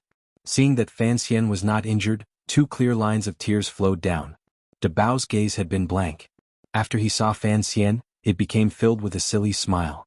Immediately after, Wanner noticed her mother in Fan Xian's arms. She also noticed her mother's strange condition. Her eyes immediately filled with terror. Fan Xian had already pushed aside the eldest princess in his arms and rushed to the side of the tree. Lifting Wanner and De Bao up, he flicked his finger and cut the ropes binding them. Having escaped a great disaster, Wanner had no time to take out the cloth in her mouth. She rushed past Fan Xian and threw herself at the eldest princess's side. Kneeling by her side, she began to cry. Fan Xian sighed quietly in his heart and prepared to go over. He found that the corner of his clothes was being pulled on by someone. Turning his head to look, he saw De Bao laughing foolishly and happily pulling on him as if he never wanted to let go again. Fan Xian's guilt swelled up. Shortly after, he felt a faint sorrow. Li Yunrui had been pushed to the ground by Fan Xian. The poison had long entered her heart. The two smears of poison on her forehead appeared increasingly azure. Contrasting with her delicate and white skin, it was like the beautiful blue and white flowers on fragile porcelain. However, these blue and white flowers were all poison. Just like her, even if she died, she wanted more people to die because of a few words she said. Wanner grabbed her mother's hand with one hand and took out the cloth stuffed in her mouth with the other. With a wail, she began to cry. Although this mother and daughter were very different from other mothers and daughters in the world and were not very close, they were, after all, connected by blood. In the last moment, Li Yunrui did not choose to use Wan'er's life to threaten Fan Xian. Wan'er looked at her dying mother and couldn't help but feel sorrow rise from her heart. She could not stop the grief and pain. Li Yunrui's icy right hand held her daughter's hand tightly. Smiling with difficulty, she raised her hand for the last time and pressed her temples together. It was as if she wanted to maintain her most beautiful image when she left this world. Her fingertips brushed past the wretched blue and white flowers, contrasting with the mocking smile at the corners of her lips. She didn't know who she was laughing at. Perhaps she was laughing at the fact that Fan Xian had held her in his arms earlier and then, as soon as he saw Wan'er, pushed her onto the grass with unusual cold-bloodedness. Perhaps she was thinking of the stormy night in the royal palace, that timid but affectionate nephew, or perhaps she was thinking of her childhood stories from many years ago. Then she smiled disdainfully and said her last 3 words in this world. Men. Looking at the eldest princess' gradually freezing body on the grass, Fan Xian's heart also gradually grew icy. He knew that the most powerful and ruthless enemy in his life had finally ended her life that was difficult to judge. Accurately speaking, from the Dong Mountain incident to the final Jingdo rebellion to the dagger in Taiping courtyard, Li Yunrui had only died to his hands. Her heart had long died. This was a strange and powerful woman. If Fan Xian didn't have that black chest, he would probably have long died to Yan Xiaoyi's hands. The entire situation in Jingdo would have long fallen into the eldest princess's control. In the end, she was a woman. She was not the most powerful person in the world. Compared to the unfathomable emperor, who no one knew how he had survived Dong Mountain, the eldest princess had a fatal weakness. Perhaps it could be said that she had one more weakness than the emperor: love. Perhaps this love was absurd and awkward, but it was still love. What was love in the world? It made people promise to live and die for it. When Yuan Haowen wrote these 2 lines, presumably, he had not thought that there were so many people in this world who used their actions to enrich the meaning of these 2 lines. There were infatuated children among people. Without question, the eldest princess was also an infatuated person. However, had she truly lost? In Fan Xian's eyes, it was not so. She had basically done everything she wanted to do in this life. Furthermore, the words she had quietly said by Fan Xian's ear at the end, although they didn't point anything out, had already planted a poisonous flower in Fan Xian's heart. It was just like the poisonous blue flower that appeared at the corner of her brows in the last moment of her life. Wan'er threw herself onto the eldest princess's body and cried endlessly. Lin De Bao was behind Fan Xian, pulling on the corner of his clothes. He looked at this scene nervously and confusedly, thinking, the princess's mother is asleep, so why is my sister crying? The eldest princess's face was still beautiful. With long eyelashes and blue flowers at her temples, she was like a sleeping beauty waiting for someone to wake her with a kiss. Fan Xian looked at this scene. His heart was at a loss. He unconsciously spat out a somewhat unfamiliar phrase from his lips: Jesus cum Jesuis? This was a 14th century French poem. He remembered some fragments from a movie he had watched in his previous life. At this moment, those words reappeared in his mind, exceptionally clear. This is how I am. This is how I am. This is how I was born. When I want to laugh, I laugh loudly. I love those who love me. This shouldn't be my weakness. Every time I love someone, every time I will love them. This is how I am. This is how I am. I was born to please others, and this is something that cannot be changed. I please those who make me happy. What can you do about this? I love someone, someone loves me. Like children in love. Jingdo sank into the greatest chaos. Although the Yi family and the imperial army had reduced the Qin family into crippled soldiers, driven them out of Jingdo, and controlled the 9 city gates, the situation in Jingdo was even more chaotic than before. However, the situation in Jingdo was even more chaotic than before. Earlier, when the 2 armies were facing off, the common people of Jingdo had all cowered under their beds in their homes, not daring to make a single sound. Now that the situation was beginning to become clear, the frightened and dejected citizens finally summoned their courage and fearfully surged toward the city gates. The common people of Jingdo often had their own poor relatives in the countryside outside the city. In such a dangerous moment, they wanted to think of a way to escape and hide. Otherwise, who knew whether or not the soldiers who had gotten excited from the battle would come and loot Jingdo after victory was decided? Their worry was not without reason. At least, in Jingdo, a few wandering soldiers and subordinates who did not have strict military discipline had begun to loot as they chased each other. The streets and alleys were in chaos. Women's screams rang out frequently. Occasionally, sparks would shoot into the sky. The Qing army's military discipline had always been strict. The chaos that had occurred was partly because of the terrible consequences that war would inevitably bring. It was also because this battle was an internal rebellion. Regardless of whether it was the Yi family, the Qin family, or the soldiers of the garrison, they all felt an indescribable sense of disillusionment. The darkest part of the human heart began to rise. Gong Dian did not lead his troops out of the city in pursuit.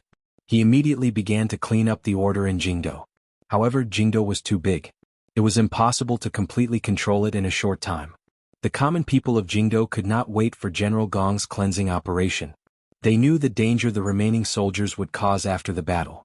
Putting their lives on the line, they surged toward the city gate that Gong Dian personally guarded. The scene was chaotic. The silent Fan Xian was received by a small group of Dingzhou soldiers and Overwatch Council secret agents who had come out to receive him. He returned to Jingdo through another city gate, returning to his long-awaited home. He did not rush back to the palace or see Yizhong. Instead, he returned directly to the Fan Manor. He had no time to comfort Wan'er. He only asked about his father and King Jing's situation before pulling Teng Zijing to the side and giving him a few careful orders in a low voice. Ever since the Fan Manor had been surrounded, Teng Zijing had picked up a wooden stick and organized the guards and servants of the family to welcome the repeated edicts and harassment. Fortunately, Fan Jian was not in the manor, so the Fan Manor had not experienced any major attacks. The remaining soldiers were no match for the Fan Manor servants. Fan Jian had always been good at training soldiers. Teng Zijing listened to his young master's orders. His expression became cautious and he nodded his head heavily. He didn't ask for the reason. He didn't take too many conspicuous Fan Manor servants with him. He quickly headed in the direction of the 28-li slope.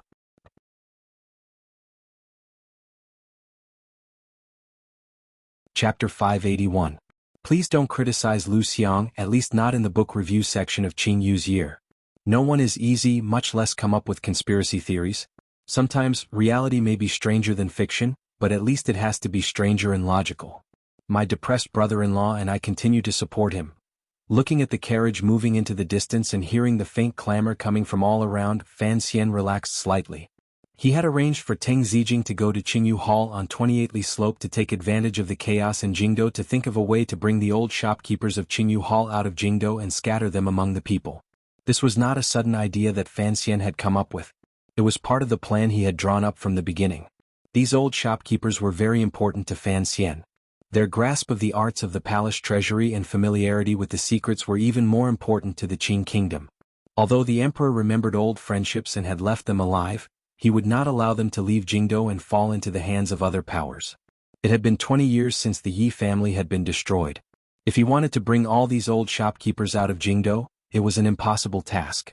However, the eldest princess and crown prince's rebellion and the chaos in Jingdo gave Fan Xian, who had been working hard on this matter, a great opportunity. Everyone in Jingdo thought the emperor had died. The palace was in chaos and Jingdo was in chaos. A glimmer of light appeared in front of Fan Xian's eyes. However, he did not have many people he could use. Later, he faintly guessed that the emperor might still be alive, so he temporarily stopped this plan. But in Taiping Courtyard, the last few words the eldest princess whispered into his ear prompted him to make his final decision. Even without the eldest princess words, Fan Xian would still think of a way to use the present situation. From the beginning, the battle between the emperor and the eldest princess had been proceeding on a different level.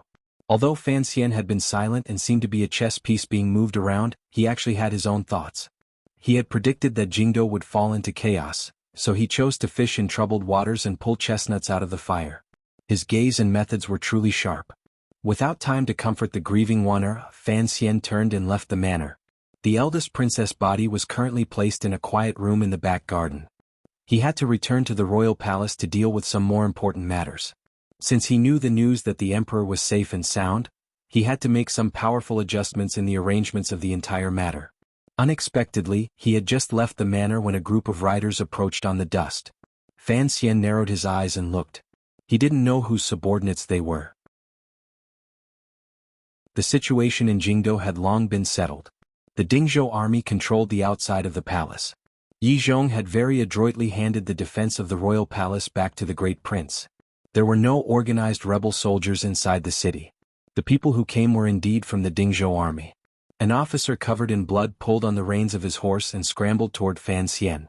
In a panic he said, "Duke, the commander has urgent news to report." There were countless fierce and powerful generals in the Qin kingdom. Each army habitually referred to their commander as commander, just like how the old soldiers of the Western Expedition Army referred to the Great Prince. Since this officer was from the Dingzhou army, the commander he spoke of was Yi Zhong. Fan Xian was startled. He wondered if something had changed in Jingdou again. He had been anxious to see Yi Zhong, so he didn't say anything more. Pulling on the reins, he followed the small group of riders toward Donghua Gate. Along the way he listened silently. Only then did he know exactly what had happened. Fan Xian listened to the officer's story and learned that while he was in Taiping courtyard, Yi Zhong had been looking for him for a long time. Crown Prince Li Qingqian had been blocked by Yi Zhong at Donghua Gate. The two sides were facing off and in the middle of negotiations. For some reason, Li Qingqian had requested that he go see him. Although the Yi family had suddenly turned traitor, the rebel army was still powerful. The battle power of the remaining soldiers could not be underestimated. Fan Xian had not thought that the crown prince would be trapped in Jingdou. Inside the seemingly stable city, there was actually such a dangerous confrontation hidden under a quiet city gate. His pupils constricted slightly as he sucked in a breath of cold air. If the rebel army was chased out of Jingdou and fighting broke out in the field, it would have nothing to do with him. Naturally, the Yi family and the various armies loyal to the emperor would take over. But he was blocked at Donghua Gate? Why didn't the crown prince charge out? As he thought this, the horses' hooves did not stop. It didn't take long for them to forcefully disperse the Jingdou people crowding out of the city toward Jingyang Gate. Fan Xian and his group arrived in front of Donghua Gate. There was silence in front of Donghua Gate, a deathly silence. The Qin family rebel army, surrounded by the city gate department and Dingzhou soldiers, gripped the weapons in their hands tightly and looked nervously and hopelessly at the soldiers around them. In the center of the rebel army, the expressions of the Qin family generals had become very ugly. The two sides had been facing off at Donghua Gate for a full 2 hours. Under the crown prince's powerful restrictions, the rebel army did not launch a general attack toward Donghua Gate. They also did not launch a counterattack against the Dingzhou army. Yi Zhong, who was leading the Dingzhou army to surround this place, also displayed unusual patience. Just like this, he killed time and waited for the arrival of Fan Xian, who the crown prince had requested to be present. Yi Zhong was patient, but the generals of the rebel army waited like a year. Sweat flowed down their faces. However, they did not move rashly because defeat was like a mountain. If they truly fought, not many would survive. However, they also didn't know what the crown prince was thinking. This matter involved rebellion. How could they survive? Surrounded and protected by everyone, the crown prince, Li Qingqian's expression appeared particularly calm. He was only a little haggard, but he was not overly flustered. It was not until he saw Fan Xian coming from a distance that he sighed and seemed to calm down a little. The Dingzhou riders parted like a wave. Fan Xian rode alone through the street and came to Yi Zhong's side. Glancing at the crown prince, he furrowed his brows and didn't know what to say. Turning his head, he moved closer to Yi Zhong's ear and quietly said something. Yi Zhong's face lit up and his eyes lit up. Immediately after, he felt his heart palpitate. He knew that his previous conservative decision to give the crown prince time was the right one. Since the emperor had not died, the emperor should be the one to decide how to deal with the rebellious crown prince. Although he was a deposed crown prince who had rebelled, he was still the emperor's son. As the second prince's father-in-law, Yi Zhong did not want the crown prince to die in his hands. Fan Xian raised his eyes to look at the crown prince. The crown prince looked back at him. His pale lips trembled slightly. It was as if he had finally made an important decision. In a raspy voice he slowly said, "You've come?" The rebel army threw down their weapons and surrendered. They became the prisoners of the Dingzhou army. A few of the Qin family generals were also captured and fell to the ground with faces of despair. The battle in Jingdou had temporarily come to an end. Yi Zhong led the army and escorted a black carriage toward the royal palace. The black carriage had been sent over as soon as possible by the Overwatch Council. There were two people sitting in the carriage. One was Fan Xian, and the other was the crown prince, Li Qingqian. The two brothers sat in the dark carriage. For a long time neither of them spoke. "There might be a problem with the third condition I promised you." Fan Xian's eyelids drooped slightly. In an apologetic tone he said, "If I can't do it, don't blame me for lying to you." Crown Prince Li Qingqian did not want countless innocent rebel soldiers to lose their lives because of him. With great courage he had surrendered. He had asked Fan Xian to come personally and agree to his 3 conditions before he was willing to surrender. Li Qingqian knew that in Jingdo, Fan Xian, who held his father's posthumous edict and had the support of the majority of people, had more power in his words than Yi Zhong, who had an army but was secretly cautious. As long as Fan Xian was willing to agree, no one in court would make things difficult for these common soldiers. Hearing Fan Xian's words, Crown Prince Qingqian thought Fan Xian was going back on his word. Staring into his eyes, he angrily said, "Why? I can fight for the lives of common soldiers, but I can't guarantee they will survive. Although they are just cannon fodder, this is rebellion. Although Qing law is not strict, it does not leave them a way out." The Crown Prince didn't understand the word cannon fodder, but he could guess what it meant. Fan Xian gazed at the Crown Prince's pale face and sighed. "As for the officials and generals who participated in the rebellion, I can't do anything about it. I know they won't survive, but I hope you won't implicate them. They are all large families. Once the killing starts, tens of thousands of people will probably die." Li Qingqian's expression was slightly dark. He hoped Fan Xian would make another promise. After all, Fan Xian had personally promised earlier in front of the 2 armies. Whether it's exterminating their families or implicating their 9 clans, this is not something I can control. Fan Xian's brows were furrowed tightly. A moment later he said, "Just like I said earlier, I will do my best to do what I promised you. As for how many people I can save, I cannot guarantee." An image floated in front of Fan Xian's eyes. Countless heads were chopped off, countless children were thrown to their deaths, and countless officials' wives and young ladies were sent into the government workshops and barracks, never to rise again. Even though he was a cold-blooded person, once he thought of the tragedy that was about to befall Jingdo, he still felt a chill. Men rebelled for their own power, officials, and nobility. In the end, the ones to bear the tragic consequences were not only them, but also their wives, young and ignorant children, distant relatives from home, and friends from many years ago. Li Qingqian's entire body trembled. He grabbed Fan Xian's collar with one hand. A rare courage appeared on his pale and slightly fearful face. In a low voice he roared, "If you hadn't promised me, how could I have surrendered? How could I have been willing to be your prisoner?" Fan Xian did not struggle free of the Crown Prince's powerless hands. Lowering his voice, he roared back, "Not surrendering? Do you really want to be killed in the chaos of the army?" Li Qingqian heard something else in Fan Xian's words. The hands gripping Fan Xian's collar unconsciously loosened. In a trembling voice he said, "I, the Crown Prince, have already been deposed and am about to die. You are the regent and the scholars all support you. Even if Ping ascends to the throne, you are still the emperor's tutor. You open your mouth and say one word. Who would dare to not listen to you?" The expression on Fan Xian's face was slightly indifferent. He opened his mouth and said, "The emperor is still alive." Li Qingqian abruptly heard this news. His arms hung weakly on his knees.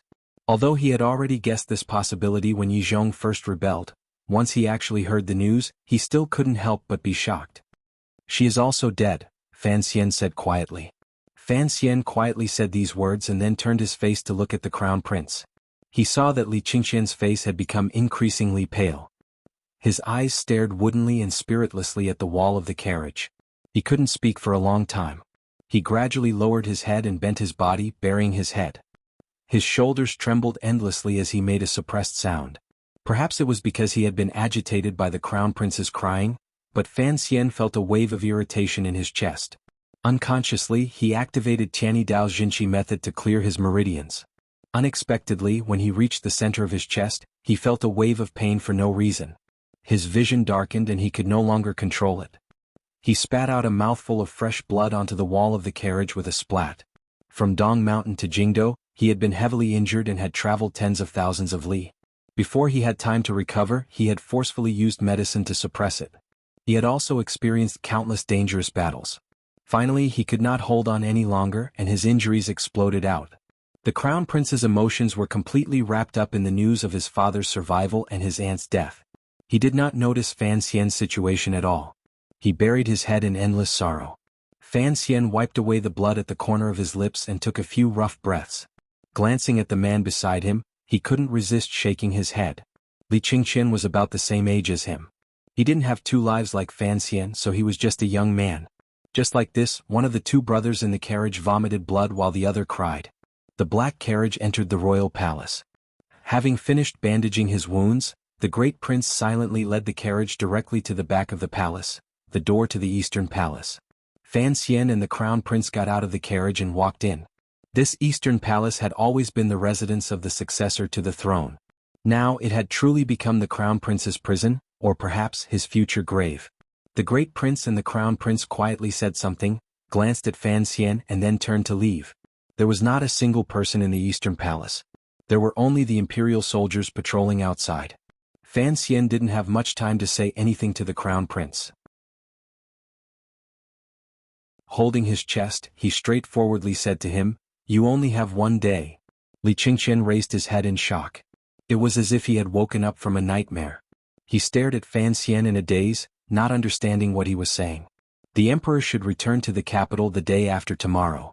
Fan Xian looked at him calmly. "In the past, you once set fire to this Eastern Palace.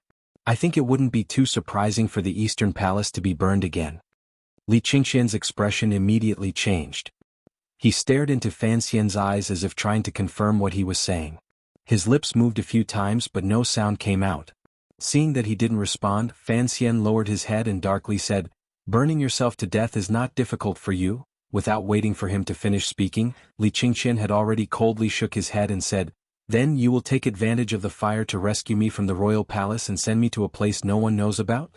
He looked at Fan Xian. His gaze was very complicated. "I don't know why you suddenly became such a gentle person, but I want to thank you." "There is no need to thank me," Fan Xian said. "However, the elders are used to arranging everything but I am not used to it." Li Qingqian smiled with difficulty and said, "I truly can't see through you. You know I am a heartless person. It's rare for me to show kindness. The Empress is also dead. You should hate me. If you want to live, set a fire tonight," Fan Xian said. "It is not your style to take such a risk. My life has been gloomy for too long. I almost forgot that I once said I was going to live a full life. After experiencing so many things, only now do I understand that if I want to live brilliantly, I must first live with courage." Fan Xian didn't look at him anymore. He turned and left the silent palace. Li Qingqian stared at his back in a daze. He didn't understand why he would suddenly be so kind. His brows gradually furrowed and became sorrowful.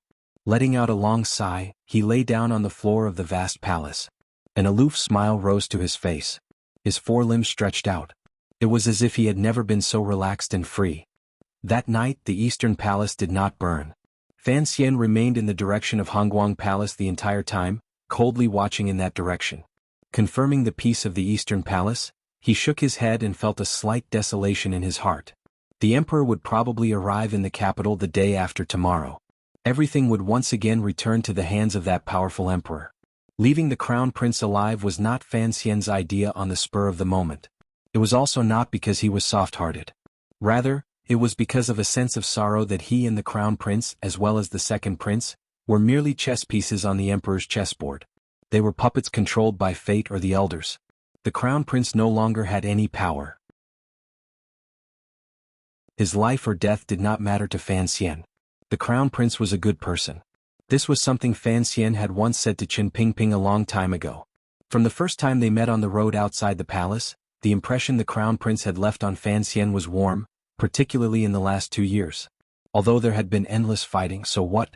Fan Xian was able to send 13th Wang to protect the crown prince on his trip to Nanzhao. At this time he dared to let the crown prince live. If Fan Xian wanted to break free of the threads behind him and protect Li Qingqian's life, he would forcefully tear apart his stance for the first time. Presently the entire royal palace was in his hands. Given the Overwatch Council's methods of disguising the scene and the emperor's understanding of the crown prince's personality, it would not be difficult to use the excuse of self-immolation to hide it from the emperor's eyes and ears without anyone knowing. However, the crown prince was like the eldest princess. His heart had long died. For someone whose heart had died, Fan Xian would not stupidly force himself to do anything. To be able to have such thoughts was enough to prove that after the spear in the meadow, his personality had changed a great deal. Night fell and the palace lanterns were all extinguished. Outside the city, it was still not completely calm. Inside the royal palace, it was absolutely silent. The black sky enveloped the flat garden inside the palace. The imperial soldiers and Overwatch Council officials stationed everywhere stood motionless like statues. "Who is it?" A cautious voice rang out inside Hongguang Palace. A serving girl lit the palace lantern. Seeing clearly the person in front of her, she quickly knelt down. Fan Xian waved his hand to indicate for her to rise. He ordered her to lead all of the serving girls and eunuchs out of Hongguang Palace. At this time, not many people knew that the emperor was already on his way back to the capital. As the regent and the third prince's teacher, Fan Xian was like a true emperor. The entire royal palace was unimpeded. No one dared to express doubt about his arrival. A dim lantern lit up. All of the serving girls and nannies retreated out of the palace in disheveled clothing. Fan Xian strolled alone through the vast palace and slowly walked to the phoenix bed. Looking at the old woman lying on the bed, he didn't wait for her hateful gaze to land on him. Fan Xian's right hand gently swiped and took out a thin needle that had not been dipped in poison. He pierced it into the old woman's neck. Looking at the unconscious Empress Dowager, Fan Xian crouched down and burrowed under the phoenix bed. Feeling for the secret compartment, his fingers pressed slightly and opened it.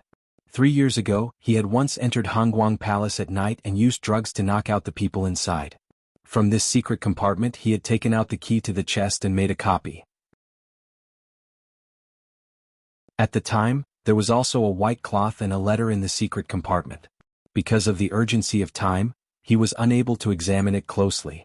Today there was a key and a white cloth in the secret compartment, but the letter was gone. Fan Xian held the white cloth in his hand and carefully stroked it. He sank into thought but still couldn't find a clue. A moment later he put the white cloth back into the secret compartment and carefully returned it to its original state. He then stood up and sat beside the Empress Dowager on the bed. He removed the thin needle from her neck. Once the Empress Dowager woke up, her eyes stared hatefully at Fan Xian as if she wanted to eat him. It had already been a day and night. She couldn't say a word or move. She felt that her life, which didn't have much to begin with, seemed to be endlessly flowing out of her body. That kind of terror and anger, yet unable to be vented, made her go crazy. The emperor is returning to the capital the day after tomorrow. I came to see grandmother. Fan Xian looked at her and said a moment later, "Are you very surprised? Only now do you know how big of a mistake you made a few days ago?" The Empress Dowager's eyes were filled with shock. If she had known earlier that the emperor was still alive, the situation in Jingdo would certainly not be like this. After the shock passed, a glimmer of joy appeared in her eyes. "Don't be happy too early." Fan Xian patted her wrinkled hand and said evenly, "I will let the emperor see you once and then you will die. Believe me, even if the emperor is the most powerful person in the world in terms of medical skills, he is not as good as me. If you don't believe me, you can try. You can already speak now. If you want to have a more dignified death and not like this, then please answer a few questions for me," Fan Xian said. "Who wrote that letter? What did it say? Also, what exactly is the connection between the Qin family and that matter 20 years ago?" Before the eldest princess died, she had told Fan Xian to ask Qin Pingping. He chose to simply and directly and crudely interrogate the Empress Dowager. "Don't think that I'm cold-blooded and shameless. Think about what you people did 20 years ago," Fan Xian said with his head lowered. "When you come out, you have to pay. As the Empress Dowager, I'm afraid you can't escape the cycle of heaven."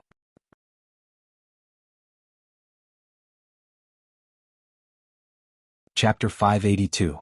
I recommend Rice Cake's new book to everyone. Please support it.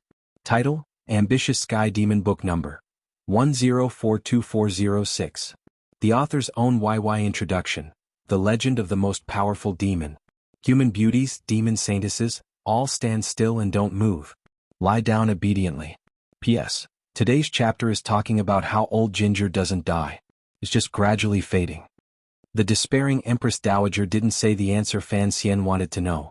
Her lips trembled as she closed her eyes with difficulty. Fan Xian looked at the wrinkles on her face. There were not many strange emotions in his heart. He had long guessed this result. However, to be able to have such a conversation with this seemingly benevolent but actually ruthless old woman in the middle of the night was a kind of spiritual comfort for him, particularly at a time when the emperor was about to return to the capital. In reality, the Empress Dowager of the Qin Kingdom could not be considered to have a heart as evil as a scorpion. In these decades, she had not used the emperor's filial piety and power in her hands to harm too many people or do too many evil things, other than the matter with Yi Qingmei. For some reason, for Fan Xian, this old woman's connection to that matter 20 years ago was even harder to tolerate than trying to kill him. Furthermore, this old woman had always hated him. It was not until after the Hanging Temple incident and the emperor acknowledged Fan Xian's identity that she pretended to pray in the memorial hall and gave him a string of prayer beads to express her attitude.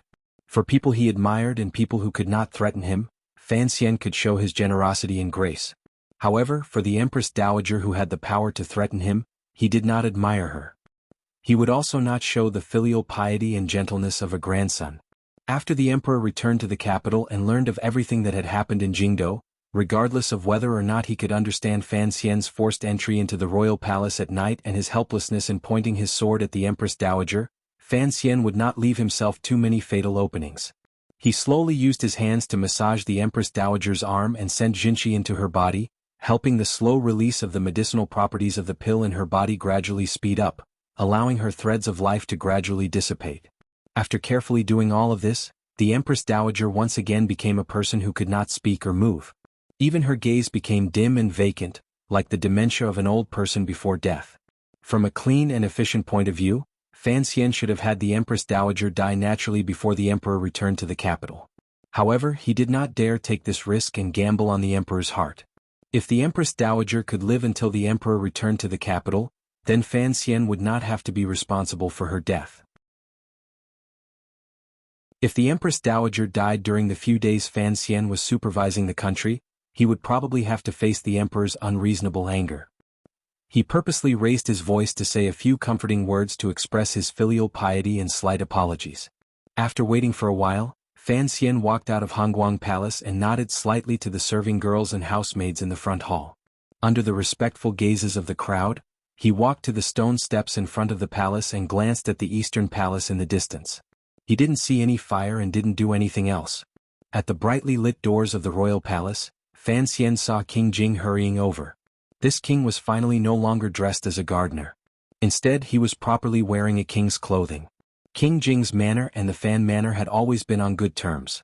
During the turmoil in Jingdo, they had relied on King Jing's identity to successfully hide their father in the manor. Fan Xian felt gratitude toward this king and quickly went forward to greet him with a deep bow.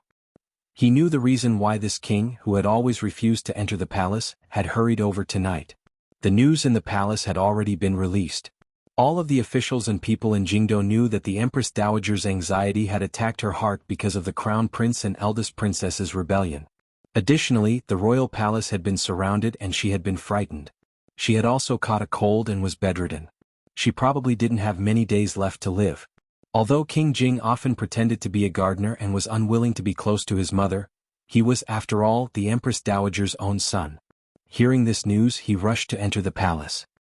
He looked at the handsome junior in front of him and couldn't help but sigh. He glanced at Fan Xian but didn't say anything. Fan Xian's expression was calm. He had already clearly told King Jing that the Empress Dowager didn't have many days left. Although everyone knew that the Empress Dowager's anxiety had little to do with the crown prince, he was not worried that King Jing would see what he had done to the Empress Dowager. Some indirect news had confirmed that King Jing also knew martial arts. If he couldn't even hide it from King Jing tonight, how could the emperor, who was about to return to the capital? "Brother, is still alive?" King Jing asked after he finished sighing. Fan Xian nodded. "At Taiping Courtyard, I saw the emperor's letter to the eldest princess." The expression on King Jing's face was complicated. As a second-generation disciple of the royal family, he had never participated in any political affairs, but he knew how far the Jingdo rebellion implicated. The news that the emperor was still alive allowed him to clearly guess part of the truth. He said with slight mockery, "Brother, you are very broad-minded and have very powerful methods." King Jing immediately thought of someone and furrowed his brows slightly. "How is she?" Fan Xian knew who he was asking about. With a serious expression he replied, "She has already passed away. She is now in the manor. I don't know what to do with her." "Please, your highness." King Jing's expression was slightly sorrowful. He cut him off and said weakly, "You are now the regent. Everything is up to you." Worried about his mother's illness, he didn't say much to Fan Xian. He only briefed him on Minister Fan's situation. Then, led by a few eunuchs, he hurried in the direction of Hongguang Palace. Fan Xian learned from the king that his father had safely returned to the manor. His heart calmed slightly. Shortly after, he remembered that there was still a large pile of troublesome matters to take care of in the manor. He couldn't help but furrow his brows. Too many officials had died and the emperor had not returned. Jingdo was in chaos. No officials from the various yamens had returned, and there was no trace of anyone from Taichang Temple. The eldest princess's follow-up could only be resolved later. After Yi Zhong resolved the crown prince's problem, he personally led an army out of the capital. He met up with the follow-up troops from Dingzhou on the plains and began to chase after the remnants of the rebel army. The great prince personally led the imperial army to guard the royal palace and could not easily leave. The scholars Shu and Hu were in the royal study dealing with some urgent documents. Fan Xian looked around. Although he was the temporary regent, he had become a loner. Without people in his hands he couldn't do anything. Fortunately, after Sun Jingxiu of the Jingdo government surrendered, he resolutely carried out his duty. With the help of the Overwatch Council, he was working hard to maintain Jingdo's peace and order. During the day, the fleeing commoners had already left the city through Xingyang Gate controlled by Gong Dian. The remaining commoners in Jingdo began to wait bitterly for peace. Silence returned to Jingdo in the middle of the night. The fires that had been lit everywhere during the day were gradually extinguished. There were only a few places that still flashed with the light of fire. Fan Xian stood on the square in front of the palace gates and looked at the broken stone marks on the tiles, as well as the traces of fresh blood that had not yet been washed away. He paused slightly. Jing Ji's group of Black Knights, as well as the Overwatch Council secret agents who had carried out the ambush outside Xingyang Gate, had suffered heavy casualties. Those who had luckily survived had already been sent to the Overwatch Council's square building for treatment. He trusted in the medical skills of his brothers in the Third Bureau. The Imperial Academy of Medicine was also temporarily conscripted into private residences to bandage up the injured Imperial soldiers and Dingzhou soldiers. However, many people still died. In the far northeast corner, there were soldiers silently moving bodies. In the darkness, they piled up into a small mountain. It looked incomparably sinister. At this time, there was no time to move these bodies out of the city for burial. Fan Xian looked at this scene and took out a medicinal pill from his clothes. He didn't drink any water. He chewed it in 2 mouthfuls and swallowed it. It was not an ephedra pill. It was a normal healing medicine. He coughed and used his sleeve to wipe away the threads of blood at the side of his lips. He couldn't resist shaking his head. This was the first time he had experienced a true battle. Looking at scene after scene of tragic and heroic scenes happening in front of his eyes, he finally understood that digging graves and admiring corpses when he was young could not train his nerves to the point of being too emotionless. In the depths of his heart he once again said to himself, in this world there is no good war or bad peace. He had to carry out the agreement he made with Haitang in the 5th year of the Qing calendar, even if he had to face a powerful enemy he had never encountered before. Qingyu Hall should have already been burned to ruins, Fan Xian thought to himself. In order to not raise suspicions afterward, the surrounding private residences would also suffer. After the chaos, who knew how many private residences in Jingdo would be burned and looted? Presumably it wouldn't draw too much attention. At this moment, a rider galloped in from the northwest, startling the night that had just quieted. The people on and off the royal palace all tensed up. The exhausted imperial soldiers struggled to raise the weapons in their hands until they noticed that the newcomer was wearing the robes of the Overwatch Council. Fan Xian's eyes narrowed as he looked at the subordinate galloping in front of him. He didn't say anything, but his gaze already carried a heavy questioning meaning. The newcomer was a member of the Qinian unit. Wang Qinian had single-handedly chosen him. His loyalty to him was without question. Thus, he had arranged for this person to secretly watch Ting Zijing's movements to prevent the old shopkeepers of Qingyu Hall from encountering any danger when they left the capital. It was clear that something had gone wrong for this subordinate to gallop in front of him. The Overwatch Council official looked into Fan Xian's eyes and reported in a low voice, "Something unexpected has happened." There were no unrelated people around, so Fan Xian said straightforwardly, "Speak."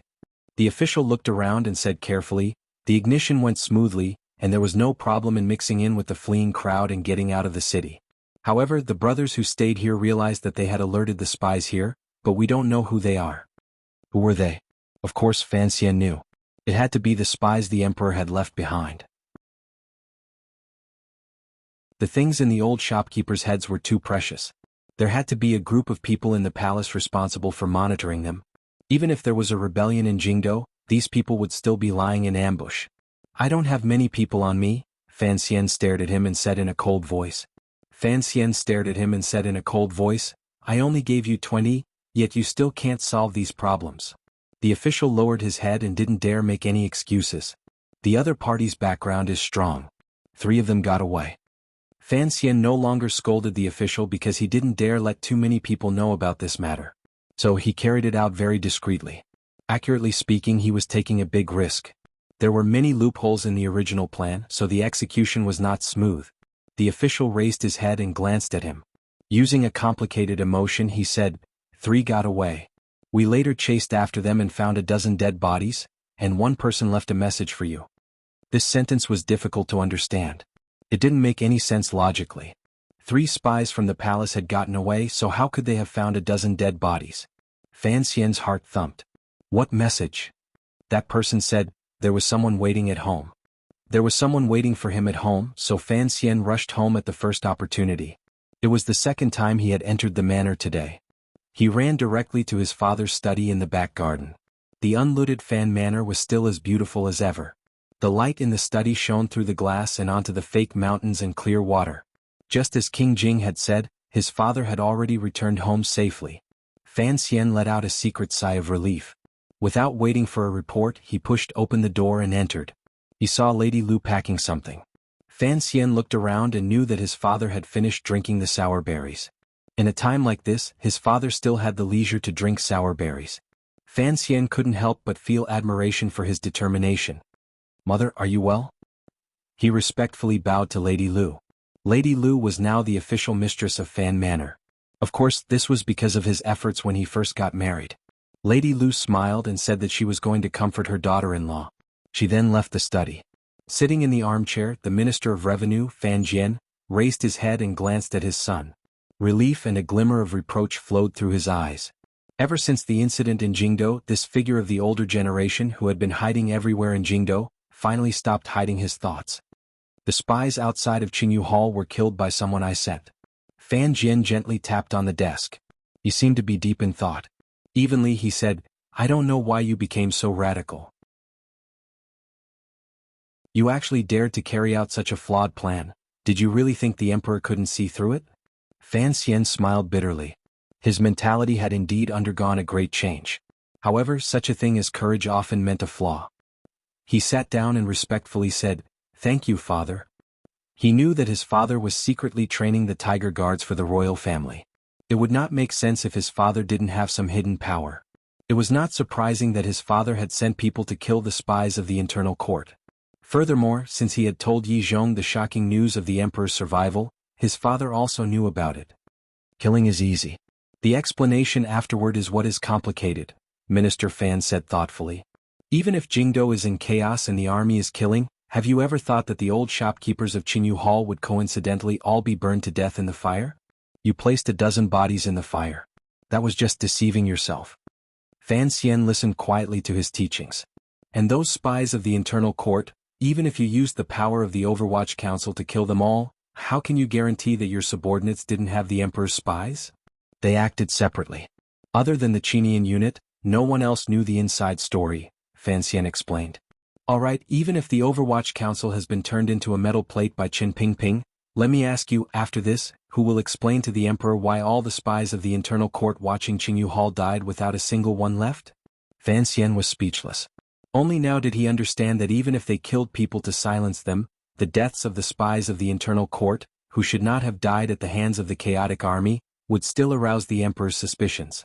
Furthermore, these old shopkeepers still have family in Jingdo. Fan Jian looked at his son and said evenly, Do they really want to leave?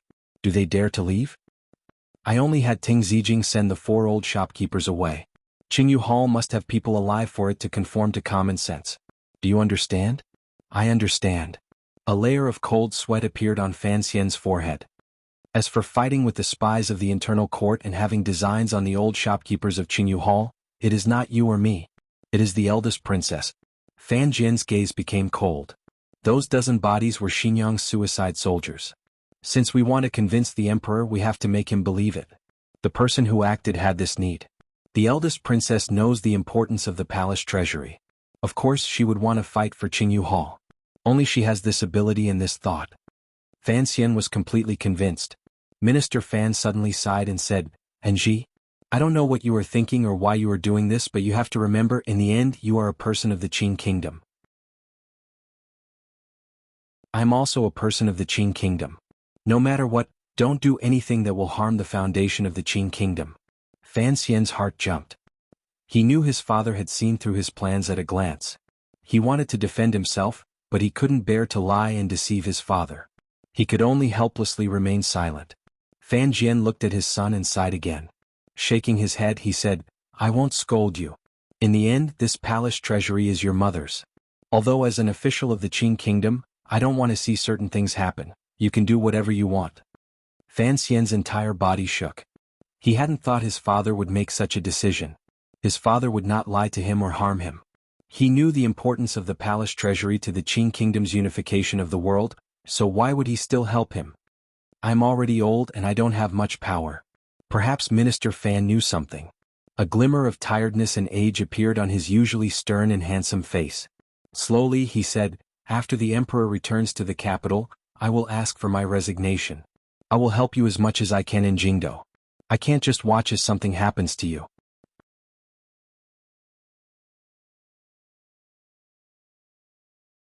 Chapter 583. Why?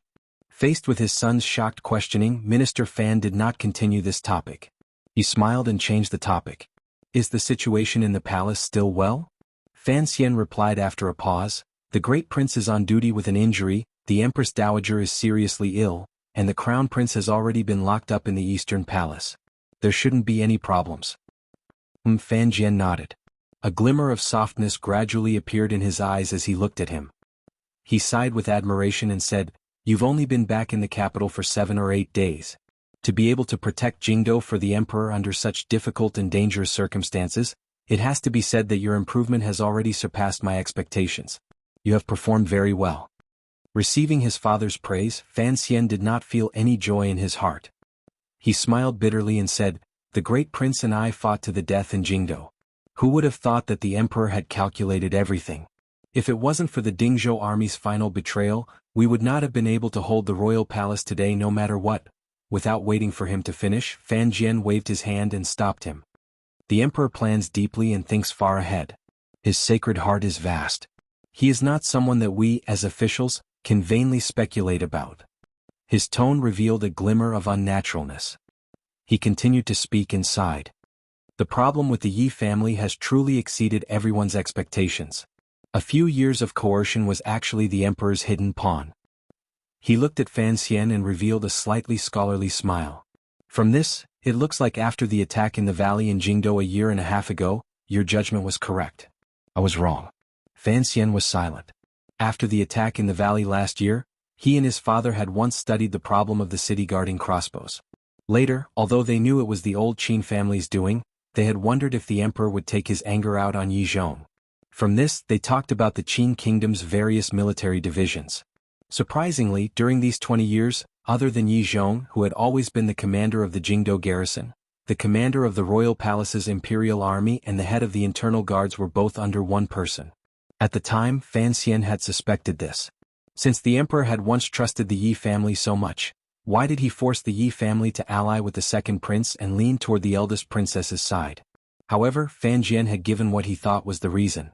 Fan Xian thought it was reasonable, so he let go of this question. Unexpectedly, in the Jingdo chaos, this question finally revealed the truth of the emperor's hidden and suspicious weakness.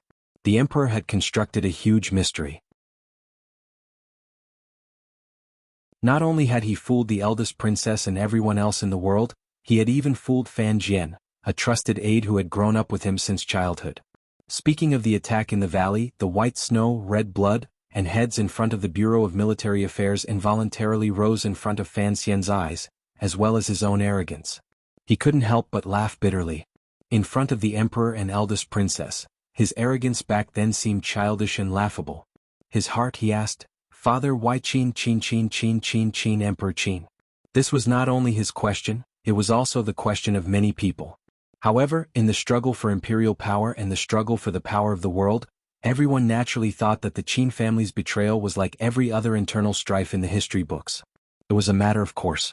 However, Fan Xian heard the eldest princess's words before she died. A poisonous flower bloomed in his heart. He began to pay particular attention to this question. Although the Qin family had a 10% share in the Ming family and the Qin family had secretly ordered the Jiaozhou navy to massacre the island, for an elder of the military, Just his face was enough for the emperor to easily let this matter go, as long as he remained loyal to the emperor. What kind of person was the emperor?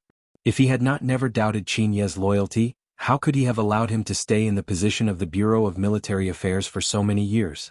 These years the old Qin master had always said he was ill and did not go to court. The position of the head of the Bureau of Military Affairs had never been empty.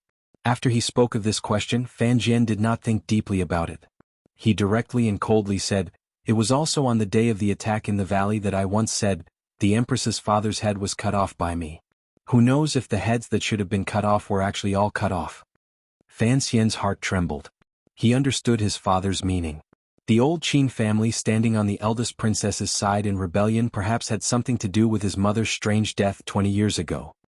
Back then, when I followed the emperor to Shihu to fight, Qin Pingping was moved to the Yanjing area to deal with the emergency situation in the north, and Yi Zhong was stationed in Dingzhou to hold the line for the emperor. Fan Jian lowered his eyes and slowly said, "At that time, Qin Yi was following the court's old practice. As the head of the Bureau of Military Affairs, he controlled the center of Jingdou's military power. If he was also involved in the Jingdou rebellion, no one would find it strange. It was very strange. If the old Qin master was also one of the main culprits behind Yi Qingmei's murder, then why was the Qin family not implicated in the night of Jingdou's bloodshed 4 years later, when the empress's clan was completely slaughtered and Jingdou's nobility was massacred? If the emperor Qin Pingping and his father had joined hands to avenge his mother, how could they have let the old Qin master go?" Meeting Fan Xian's questioning gaze, Fan Jian slowly said, "The problem is there has never been proof that the Qin family was involved in this matter. Just like the Empress Dowager, at most they are guilty of conniving." Fan Xian furrowed his brows slightly. Qin Pingping had once said this to him. Concerning his mother's death, the Empress Dowager should not be the main culprit. She could only be guilty of conniving. After discussing it with his father, Fan Xian suddenly thought that Director Qin probably had other thoughts in his heart. He had boundless suspicions about the role the Qin family had once played. The person who could best prove Qin Pingping's intentions toward the Qin family was the deputy commander of the Black Knights, Jing Gu. Why did Qin Pingping still secretly take such a dangerous figure who wanted to destroy the entire Qin family? Was it to make a move against the Qin family in the future? A chill rose in Fan Xian's heart. If the Qin family was truly, as Qin Pingping suspected, involved in Yi Qingmei's murder, why was he still alive? Thinking of this, a cold current began to surge out from within his body. Countless coldness seeped out from his pores, making the study become as cold as winter. He had guessed countless times and was infinitely close to the truth. However, he didn't dare ask. Even Qin Pingping didn't dare ask. Furthermore, Qin Pingping had heartlessly separated himself from him and didn't give him any chance to open his mouth. There had always been a knot in Fan Xian's heart. Thus, he had always quietly shifted his focus toward northern Qi. He had a natural fear toward the Qin kingdom. Now, this knot seemed to be unraveling and revealing the dark truth within. Thus he was silent. He smiled slightly at his father and said, "If the Qin family was truly involved in this matter, it could be considered retribution." He was worried that his father would follow this train of thought and think of the things he feared earlier, so he rushed to say, "The emperor will return to the capital in a few days." Earlier, the court was still preparing for the emperor's funeral. "I don't know how it will turn around." Fan Jian smiled and said, "Naturally, the Ministry of Rights will worry about these things. Why do you need to care so much?" Fan Xian shrugged and didn't say anything more. Minister Fan also fell silent. A glimmer of confusion appeared on his face. The atmosphere in the study was somewhat strange. Presumably, the surviving nobles and officials in Jingdou were all silent in their own residences. No one had thought that the emperor would be able to come down from Dong Mountain alive. Amidst their shock, they thought of the Yi family's ambush in the rebellion and the many watertight calculations. All of the officials' respect and fear of the emperor had been raised to an unprecedented level. Fan Xian looked at his silent father and rose to say a few more words. He then turned and left. Walking out of the study, he headed toward the back garden behind the street to see one. Along the way, the night wind was as cool as water and blew against his face. He couldn't help but feel a wave of pleasure. He took a deep breath and maintained the injuries in his body. He thought blankly that Qin Pingping's letting go during the attack in the valley was a kind of separation. The old cripple lived up to his reputation as the most powerful person in the world. He had long seen through everything, yet he carefully hid the truth from Fan Xian and did those things alone. He also used these separations to maintain his safety afterward. Fan Xian had been learning from Chen Pingping, so he could only be silent tonight. His father was about to resign and return home. Why should he let his own guesses sink him into Jingdo's dangerous situation and be unable to free himself? For the sake of each other's safety, they had to separate each other. This was true love. Just like how Chen Pingping loved him. At this time, Fan Xian very much wanted to see Chen Pingping. Chen Pingping was leisurely traveling around Jingdo. Occasionally he would give orders for the Overwatch Council to cooperate with the Emperor's actions under heaven. Even if he wanted to return to Jingdo before the Emperor arrived in the capital, it could not be tonight. However, someone had come to the Fan Manor to find Fan Xian. It was already late at night. Before Fan Xian could see his wife, he was helplessly asked to leave the manor. He looked at Gong Dian at the door and took a deep breath. Pushing down the threads of irritation in his heart, he bowed and said, "Sir Gong." Earlier he and his father had been discussing this person in the study. He knew that he was one of the Emperor's most trusted people, so he spoke with propriety. In Gong Dian's view, Sir Fan Jr. was the Emperor's closest nephew. He did not dare to be arrogant. Bowing as a subordinate, he said in a low voice, "There is something I must trouble the Duke of Danbo with." Fan Xian was now a duke, so he was worthy of this bow. Furthermore, in the few days before the Emperor returned to the capital, he was still a regent. Hearing the word trouble, Fan Xian knew it was going to be big trouble. He couldn't help but feel a real headache coming on. Too many people had died in Jingdo, so Fan Xian's mood was not very good. Battles were still raging around Jingdo, but the inside of the city had gradually calmed down. He desperately needed to rest and think. Being disturbed by someone, he did not have a good expression. However, was it so easy to be regent? Fan Xian forcefully pushed down the irritation in his heart and looked at him. Doing his best to calm down, he said, "What is it?" Gong Dian looked at him with some hesitation and difficulty. Even during the day when he had attacked the military elder, the old Qin master, amidst tens of thousands of rebel soldiers, it had not been this difficult. Fan Xian didn't speak. He only looked at him calmly. Perhaps the pressure was too great. Gong Dian swallowed and said, "Please go to the manor. I can't persuade the young mistress." Fan Xian immediately understood what had happened.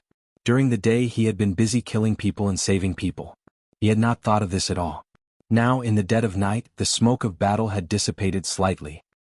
He immediately thought of the big trouble the Yi family was about to encounter after they had followed the Emperor and made great contributions. The commander left the capital in pursuit and ordered me to bring the young mistress back to the manor. Unexpectedly, the young mistress refused to obey. Gong Dian had stood guard at Jingyang Gate for a long time at night. He knew that in Jingdo probably only Fan Xian could handle this matter and had the right to handle royal matters. Thus, he no longer cared about Ding Zhou's face and spoke of the problem straightforwardly. Fan Xian continued to look at Gong Dian calmly and allowed him to speak. There was no disdain or mockery in his eyes. However, it made Gong Dian feel an inexplicable sense of unease and shame. Fan Xian took a deep breath and didn't say anything. In this entire matter, of the people still alive, the ones who suffered the most were probably Wan Er and her close friend Yi Ling-er. His wife was heartbroken over the death of her mother. Yi Ling-er's grievance and anger would probably not be any less. When Yi Ling-er married the second prince, it could be said that they were congenial. However, no one would have guessed that this marriage was only a part of the plan between the emperor and Yi Zhong.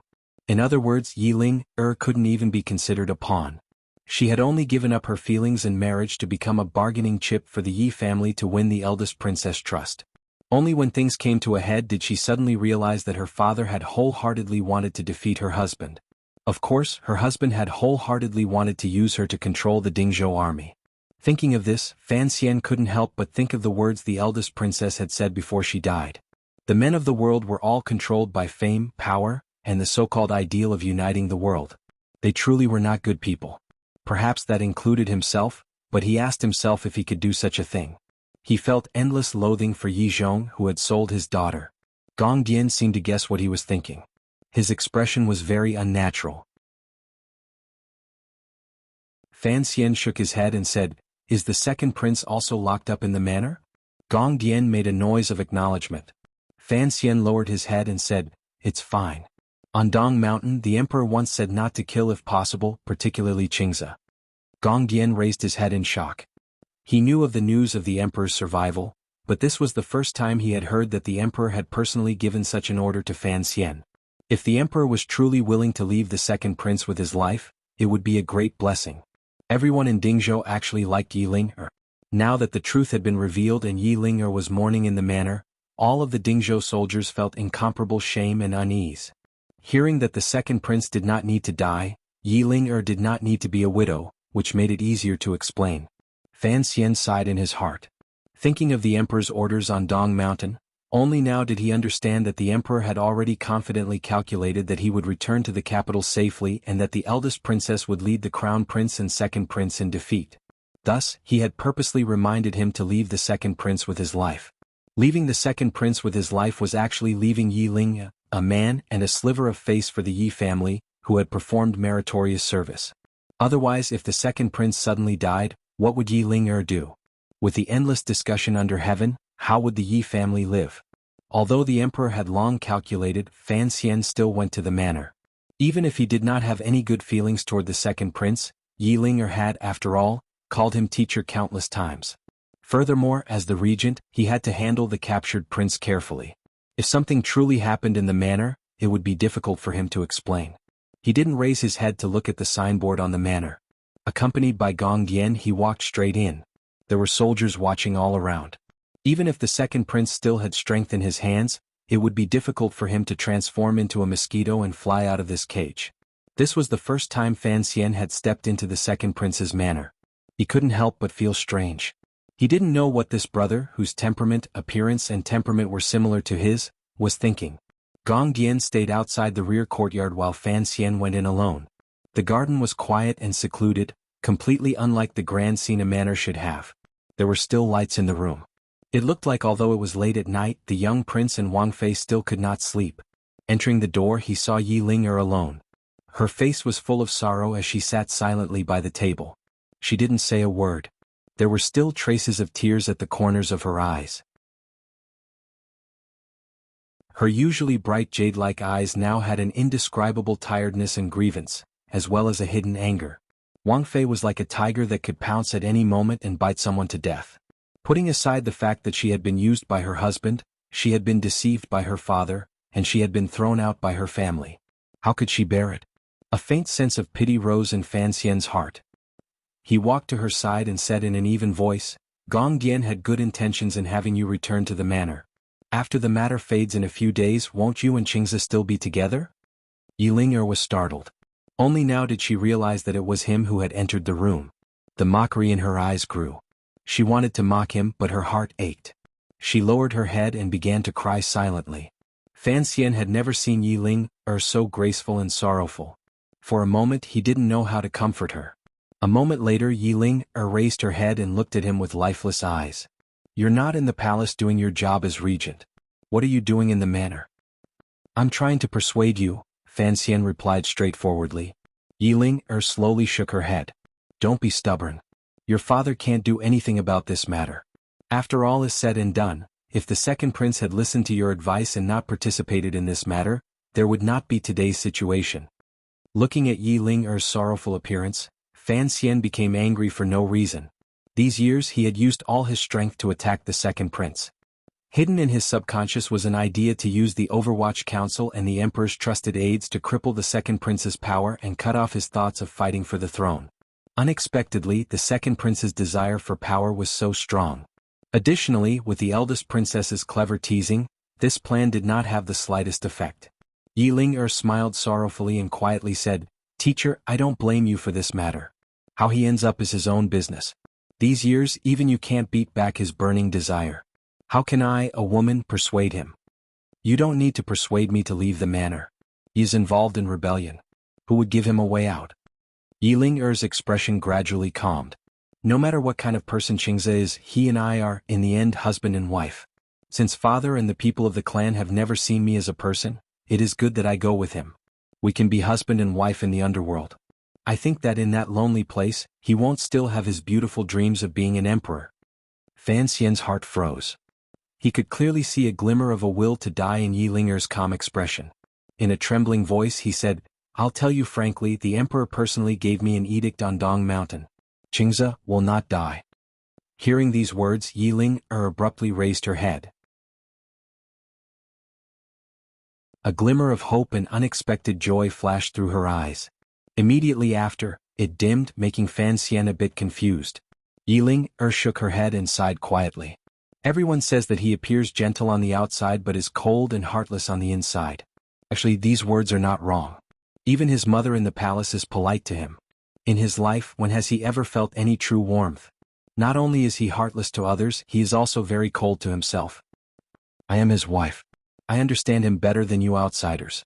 You don't know what kind of proud and conceited person he is in his heart. The complete failure this time was a great blow to him. Even if father left him a way out, how could he have the face to continue living? She raised her head and looked at Fan Xian with a helpless and hurt gaze. After returning to the manor, he still refused to say a word.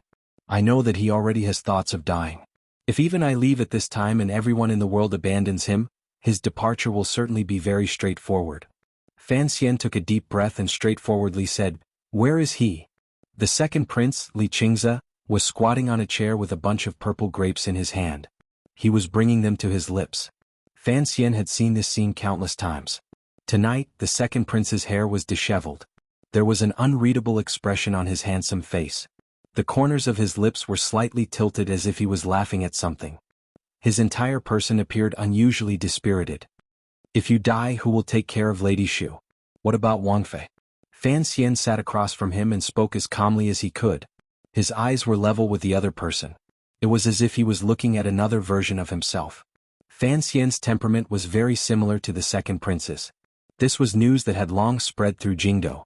The two of them clearly did not look alike, but sitting across from each other, it was as if they were looking at themselves through a layer of mirrors. Fan Xian looked at the other person and thought to himself that if his mother was not Yi Qingmei and his identity was switched with the second prince, he would probably only be able to sit on a chair and eat grapes without spitting out the skin. The second prince seemed to have only just noticed Fan Xian's arrival. He smiled slightly and said, "Can I still survive?" Fan Xian had no choice but to repeat the emperor's edict. The second prince smiled self-mockingly and said, "To live like a yellow dog and be imprisoned in the manor for the rest of my life. When father's 100 years are almost up and before the new emperor ascends the throne, the Yi family will be slaughtered like a dog and then I will be ordered to die. Tell me, if I survive, will my future life be like this?" Fan Xian was silent. "Since it is so, why should I burden Ling or burden that shameless father-in-law?"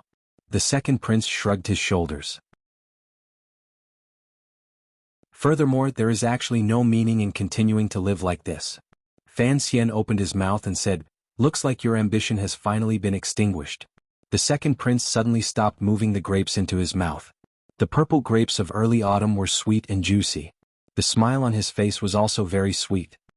He looked at Fan Xian and faintly said, "Now that I think about it, in the tea shop in front of Baoyue brothel, what you said was correct.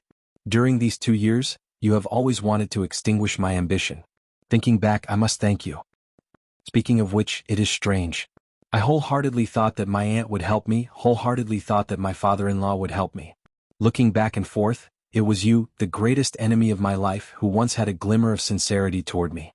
The second prince sighed in admiration. "You are truly an anomaly in the Li family. The young lady of the Yi family is indeed as unusual as the rumors say." "And me?" The second prince continued to speak and laughed loudly. He laughed until tears and snot streamed down his face. "What am I?